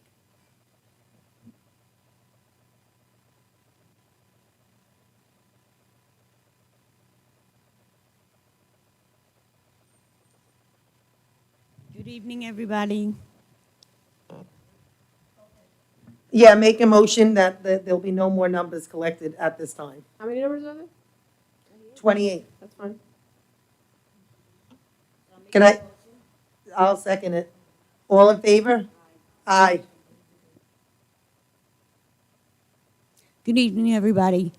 I don't know if everybody had seen the scores of the children of 4th and 8th grade in math and reading, and in that they have dropped 8 points in math and 4 points in reading. I just want to say that the teachers, that our children right now, this generation, is the era of technology, okay? I think that the teachers need to start focusing on STEM, math, keep the schools for education, not stirring the pot, bringing other things in, distracting our children from learning. I want to stop the argumentative with the teachers and the students. My son comes to school. He's very upset about the things that are going on in his classroom. School is for education. Teachers are to do their job. I know last year my son had failed, and they're supposed to be the mentors. You guys are all supposed to be our children's mentors. They're supposed to learn from you, okay? Oh, you're right. You're right. Can you just Yes, speak to me, sorry. please? Sorry, but they are their mentors. They need to put all of this stuff aside and focus on bringing up the scores in the math, reading, and science. They have all failed as kids. It's very sad that they are arguing about flags and not test scores. Schools for an education, and we as a community pay you all a lot of money to teach our kids and not indoctrinate them. Last year, I had spoken about the books in the high school. I know, Linda, you had to put behind the teacher librarian's desk. You said that maybe it would disappear in the summer. Is it still behind the desk? It is still accessible in the library. It's still accessible in the library. I think all of those schools for our children should be pulled out of the schools. I don't think any children should be looking at anything pornographic. As the police officers said, it could be anybody molding your child, grooming them, okay? It starts in school. This is where they are most of their time, okay? Stop forcing a hate flag, which causes division. It's not inclusion.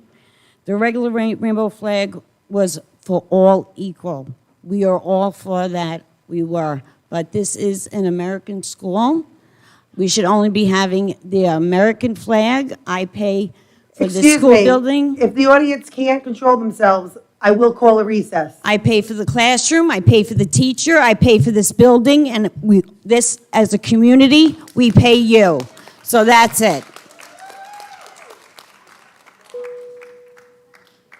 Thank you. Number 2, and I expect everyone to let the people speak, however they're going to speak and whatever they're going to say. If there's a problem, I will call a recess. Is there a number 2? Last call. Number 3. Number 4.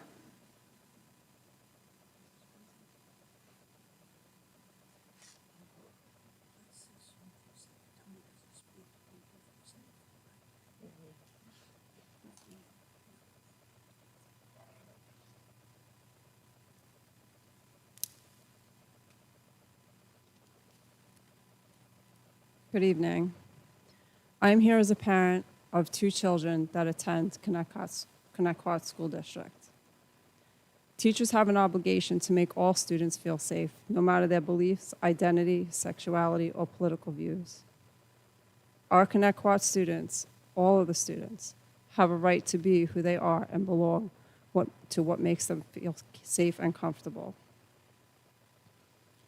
If someone questions their sexuality and is having a hard time dealing with any other issues, doesn't a teacher need to refer the child to a qualified medical health specialist?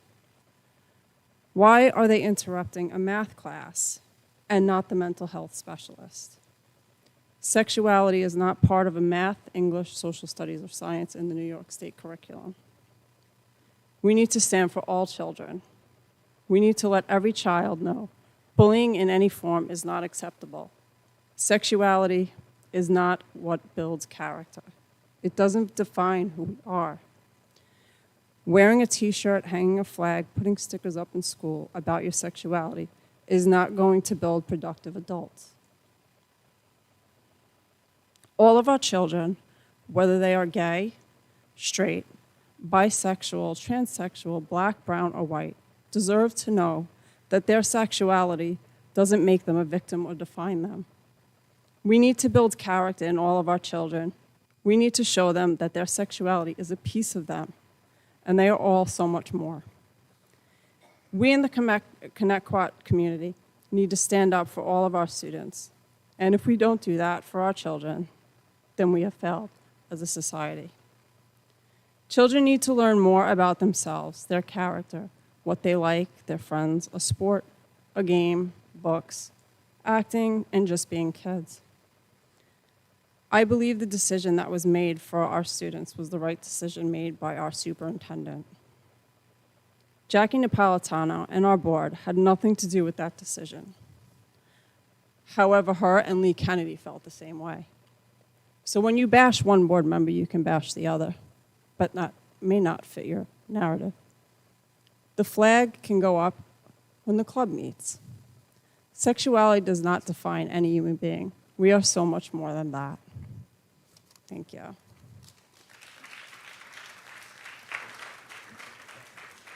Thank you. Number 5?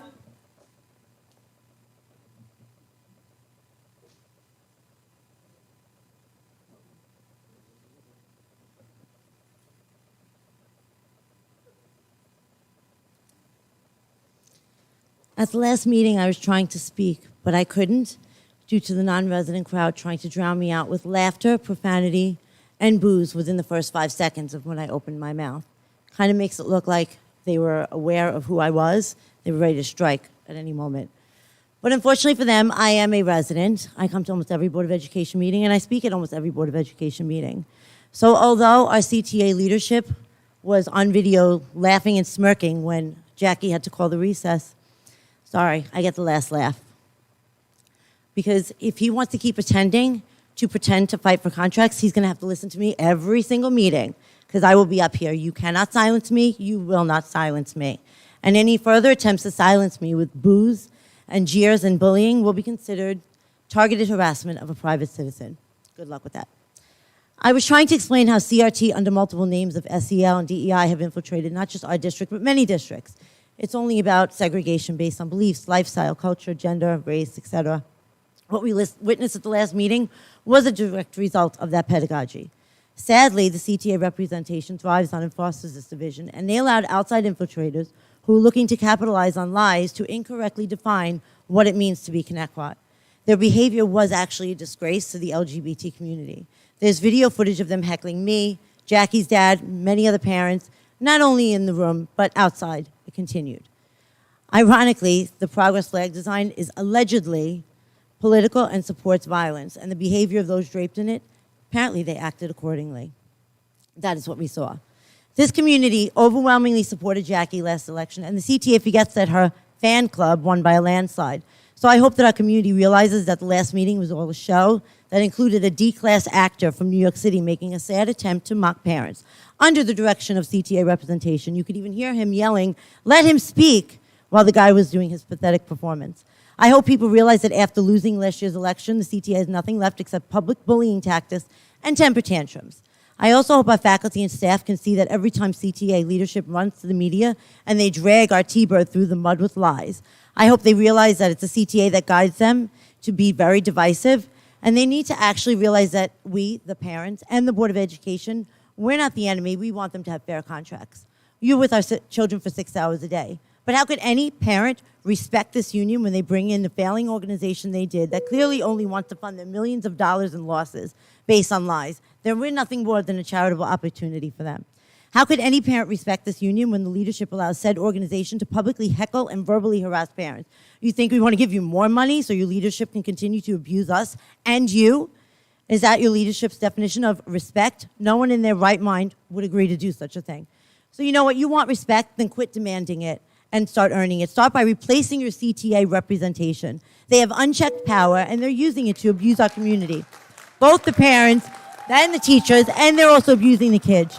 Find the courage. You have to put the kids first. Find the courage to stand up against them, and rest assured, the winning Jackie fan club will stand behind you. Have a good night. Thank you. Moving on to number 6.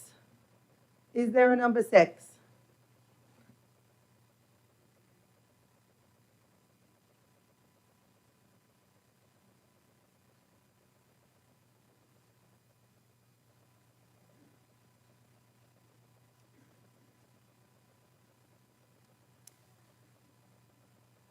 Good evening, Connecticut.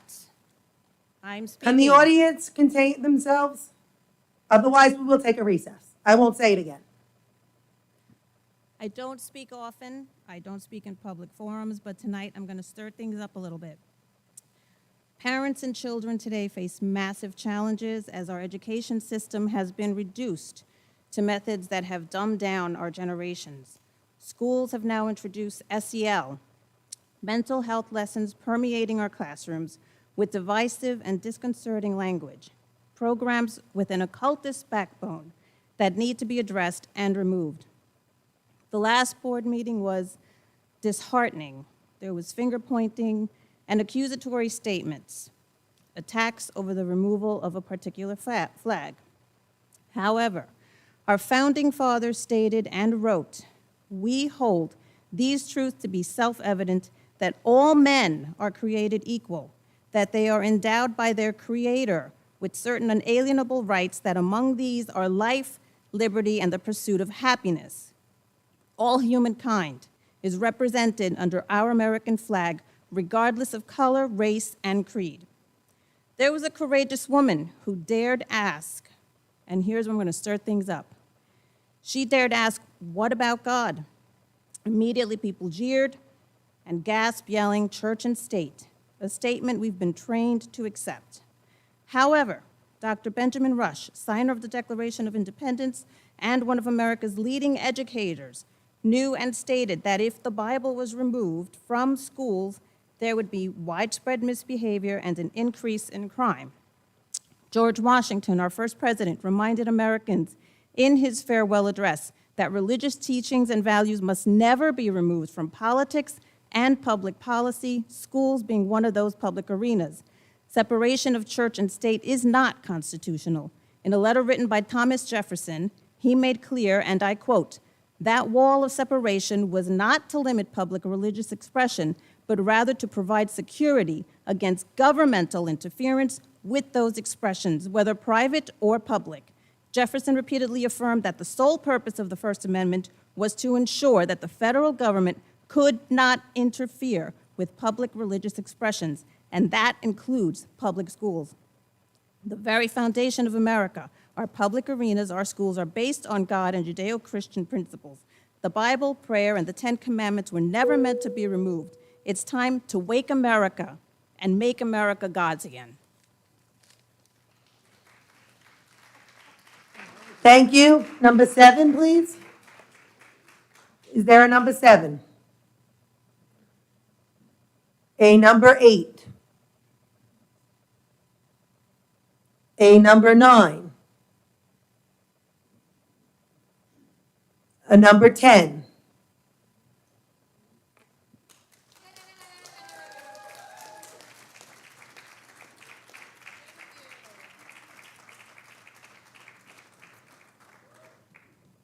Hello, my name is Marissa Freeman and I'm a senior at Connecticut High School.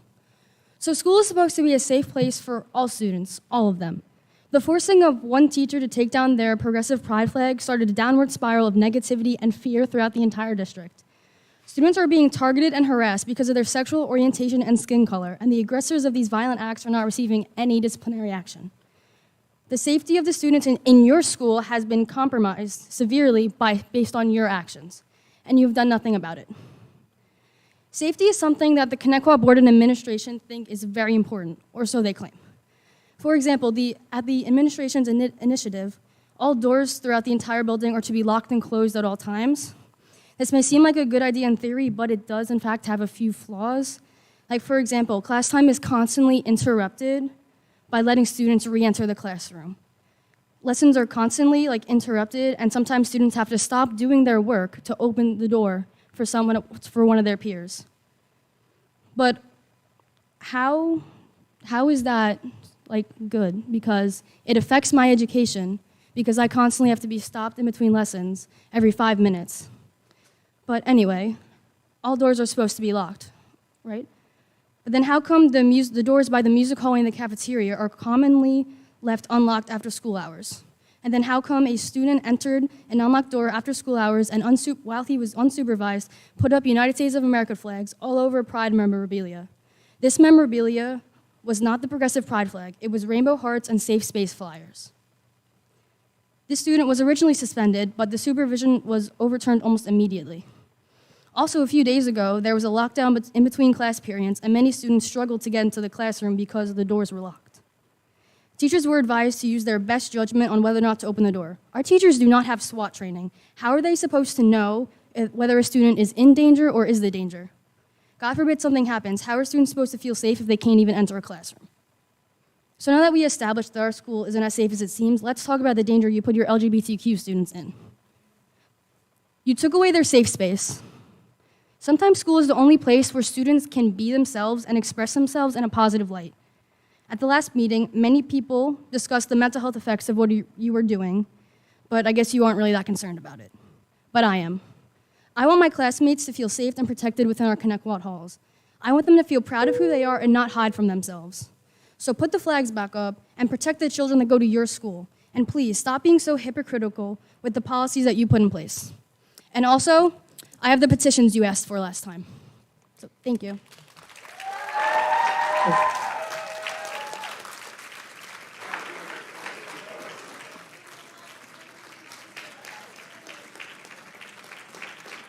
Number 11, please. You can leave the petitions right on the stage. Thank you. Is there a number 11?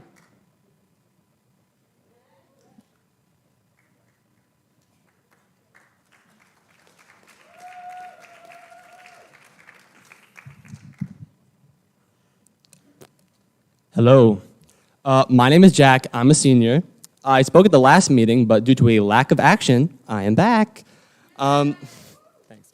At the last meeting, my friends and I got up in front of what might have been the most volatile audience that this school board has ever seen because we felt like we had to. Firstly, I'm impressed with how fast the Facebook parents ran to their phones to call us union plants and completely disregard everything we had to say. Congrats, guys. We knew that something needed to happen, and yet even after you heard all the emotional statements that we made, you have decided to do nothing. I'm here asking you guys, please just do the right thing and let the flag go back up. Ever since this ban has gone into effect, things in our school have not been the same. The debate over the flag has spilled out of Facebook and into our halls, which has had the opposite effect that the board has wanted. You claim to have wanted our schools to be a place of neutrality, but because of the unwanted action that you guys took, our school has turned into the next battlefield in the culture war. I am also happy to report that after some investigating, I have still yet to find any person who spends their time barking and meowing in class. We are the only school district on Long Island that decided a pride flag was worth sending our community into disarray. There must be a reason it's just us. I have never seen our school be mentioned in so many articles until just now. Is this what we want to be known for? Is this what our board wants to be known for? My request is basically the same as before. I want the flag back up and an apology from the board for causing this whole mess. I'm aware that just the public comment is not enough to make you guys hear us, so I'm asking the board to meet with my friends and I to discuss what comes next in the situation. A meeting where when we speak, you listen and respond might be the only way we can get through this with a little dignity and our district's favorite word, a little respect. I'm not sure what needs to be said to make you guys understand what we are saying, but until I figure it out, I won't stop. And also, while I'm here, I need to say, America has no official religion, so there's a reason that we have separation of church and state. Fact, LOL.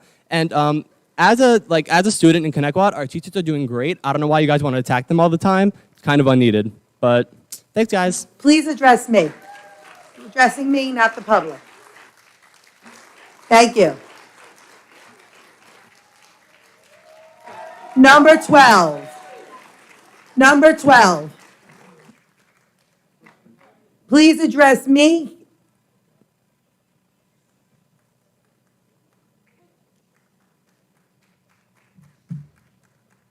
Great, am I good?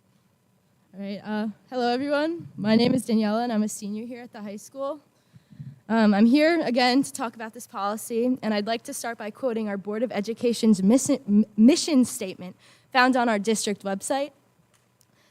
It states, to prepare all children for life by providing them with the best education, regardless of their abilities, at the most reasonable cost, to help members of our community respect one another, to promote the mental, physical, and social well-being of the children of the community. Let me repeat that last sentence for you. to promote the mental, physical, and social well-being of the children of the community. Ironic, because I truly feel that that last sentence is being ignored. The only students that have been here talking to you directly are on one side, and yet our Board of Education has continually ignored them. Both students and teachers pleaded at the last meeting for you guys to reverse this policy. That respect part of the mission statement is lacking severely on your end. I don't understand how you guys can listen to so many teachers and students speak and just to disregard us like we're nothing. Like, how respectful? Since this ban has been put into place, I can tell you for a fact that the well-being of the children in our community has gotten worse. Remember that peaceful petition that we passed around right there? Well, there was another petition for the opposite side, which is well within their right, like no one's claiming that it's not. But here's the kicker, our queer youth were being targeted. They were being bullied into signing that petition, and it's just not a great situation. Here's another example for me personally. I've decided to wear a pride pin on my shirt and backpack every day since this policy, I guess you could say. And on 2 different occasions, by 2 different people, I've been yelled at in hallways to take the pin off. And there were curses in there, so I'm not going to repeat that, but I have been told in the hallways to take that pin off. Final thought, this is just kind of going off of what my peer said. It's to my attention that the students that were speaking at the last meeting are being brought up on Facebook groups with parents. Just a few posts that I've read called me and my friends really rude names, like pawns of the union and just uneducated, indoctrinated. I don't like being called that one, but yeah. I think bullying is a big problem at Connecticut, and as I did state at the last meeting, I think it starts from Facebook. I think that is just the main root of all these issues. Sorry, I could tell you for myself that this ban, which was intended to make one student more comfortable, has backfired majorly. I'm a student telling you here and now that my well-being has gone down. So to make one student more comfortable, you have completely disregarded your own mission statement and this, okay. Please keep your comments to yourselves, or I'm All going right, to well, call my recess time's and up, I'm and not I guess I was listening now. interrupted, so.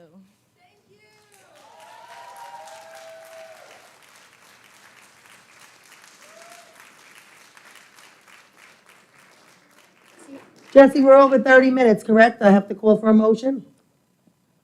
No, we have 6 more minutes. 6 more minutes, we're good to go then. Number 13?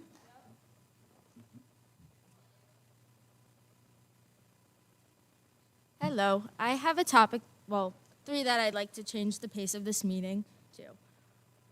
A couple days ago, I was denied and laughed at by a staff member because I was struggling to get cell service, and I was denied usage of the bathroom. And it was right at the end of the period, and as a student with an IEP, will that be another struggle I have to get an accommodation on my IEP? The second issue I would like to talk about was I was taking a test last Friday, and the testing room was completely empty with the lights on. I even waited outside for about 5 minutes. So my question is, what do I have to do if my accommodations are not your priority? I understand that a teacher may have to use the bathroom, but what do I have to do so I'm not like wandering the hallways if that's your top priority? Third, last Tuesday, there was a girls' basketball workout, and some random kid came in stating that he was walking around the hallways just for fun. That made me very uncomfortable that a kid about 8:10 at night just came in casually disrespecting my fellow players and our coach because this was basically a sports practice. Out of these 3 issues, what are your main concerns?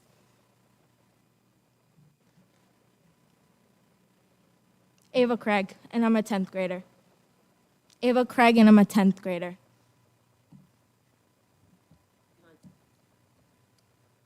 Okay. JodyCraig26@gmail.com. Have fun. Okay, number 14, thank you. Number 14.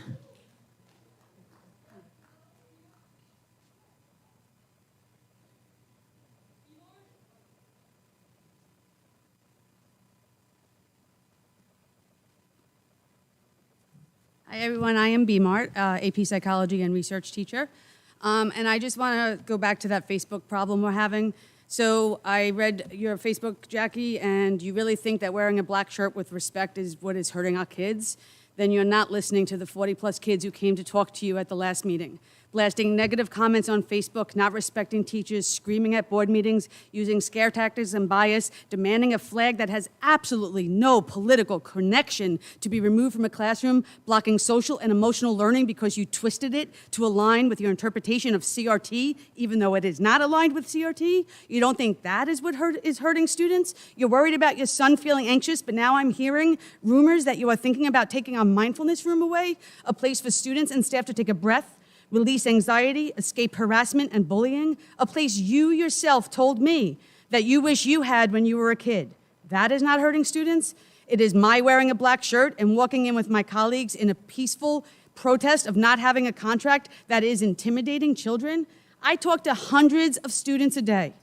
And who do you speak to? Your sons? Do you really know what's going on in the school?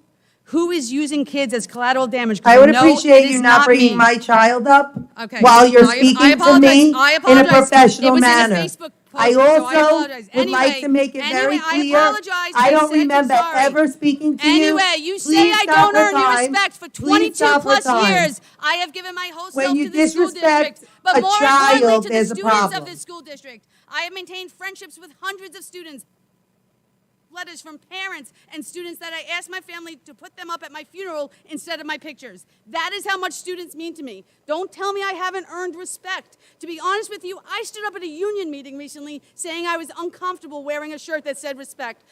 I also hate how I look in t-shirts. But because I always felt that I was respected by my students and their parents and my administration and even by central office. But because of your actions, I now see I was wrong and the union was right. And that's hard to say for a little fiery Italian. You don't understand what we do. You only look at what you can find wrong with us. You all worry about me swiping my badge, theft of service, I believe I was told. Meanwhile, I come in every day to prepare my lessons early. If I leave 5 minutes early, though, I have stolen from you. I stay late to work with students, prepare my classroom, ask any security guard or custodian. They know me because I'm always working, never asking to be compensated, doing it because my students need me and because I want to. I spend my afternoon today buying pumpkins, candy, and decorations for the anti-bullying club, to whom I treat to pizza every week out of my own pocket, not to take away from this club's funds. I do unpaid extra help the whole month of April every year. I'm feeding my students breakfast, lunch, dinner at every extra help. My students scored 30% plus higher globally and New York State on their AP Psych exam this year. Don't tell me I'm not teaching your children. Don't tell me that. I haven't earned your respect. You want to use children as a political pawn? Not in my classroom. We have honest debates where my students are open and able to talk to each other. I am not the one that is disrespectful in using children. You are. And board, I'm ashamed of all of you. You need to speak up.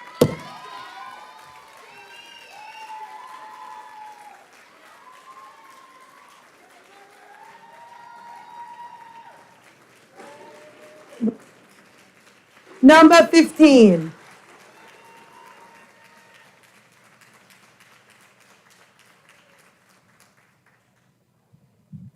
Good evening. So here we are again with nothing resolved. I will start by saying how proud I am of the students who have showed up again to support such an important issue. They have spoken with such an eloquence that I, as a parent, am so very proud of all of you, my own children included, and their group of friends that are like my own. I am grateful to the staff here in the Connecticut community, and together we must work together to continue to support all of our students. Not only the ones that are here tonight, but those that are afraid because of the lack of support at home and now at school. At the last meeting, you asked for the petition that was going around showing support of returning the flags to be sent to school, to the central office, and now you have them. Now the students are collecting signatures that are against the flag. I'm supporting that too. However, they've been bullied because of that. So by creating this issue of wanting to support everybody, you're initially inviting the bullies to become more of the aggressor. And that's a problem that, as was stated, has not been addressed. So as an educator, which I am, I'm here to tell you that I always let my parents know that we are part of a village. As a village, we are failing our children. You are the leaders of our village. It is your responsibility to take charge of the situation and make a decision, an action, a plan to help our children. Our children pleaded with you last week, told you that there are children that have thoughts of suicide, thoughts of hurting themselves because they don't feel safe. It's a flag. To me, it's a flag. To them, it's more than a flag. They've told you that.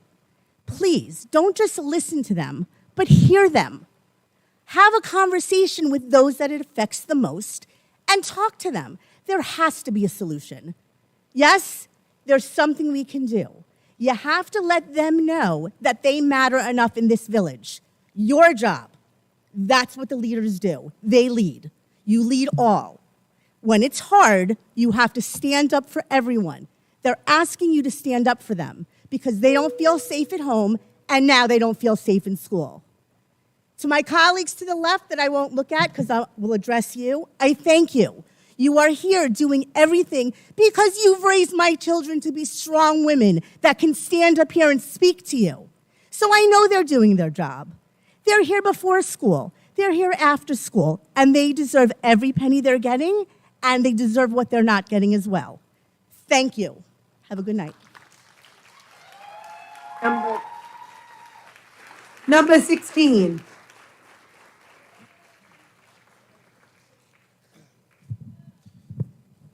Hello. By that hello, you know that I'm the father of that hello right there. So if you don't know me, it's because I don't come to these meetings, but I've been to the last two. Why am I here on a Tuesday night? Why am I running into my kitchen, filling out 3 pages to write with you, and then standing in the parking lot and writing another page for another protest? Because why? Because you don't like if a guy kisses a guy or a girl kisses a girl? It's 2022. Have we not been through enough in this world that who cares? Right? What is the point of this? I ask you this. At this point, the kids aren't winning.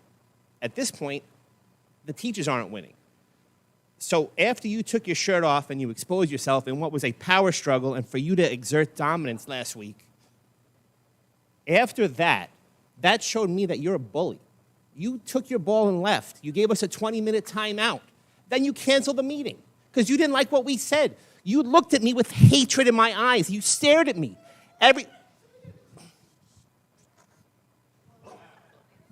She's not going to call a timeout because it's her buddies that are doing that. The problem is this. You don't care. We'll take a 5-minute recess. I said recess. I get a recess. That's what you do. Take your ball and go home again. Actually, I don't even need a motion because they gave me the authority. Recess.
All in favor? Aye. Aye.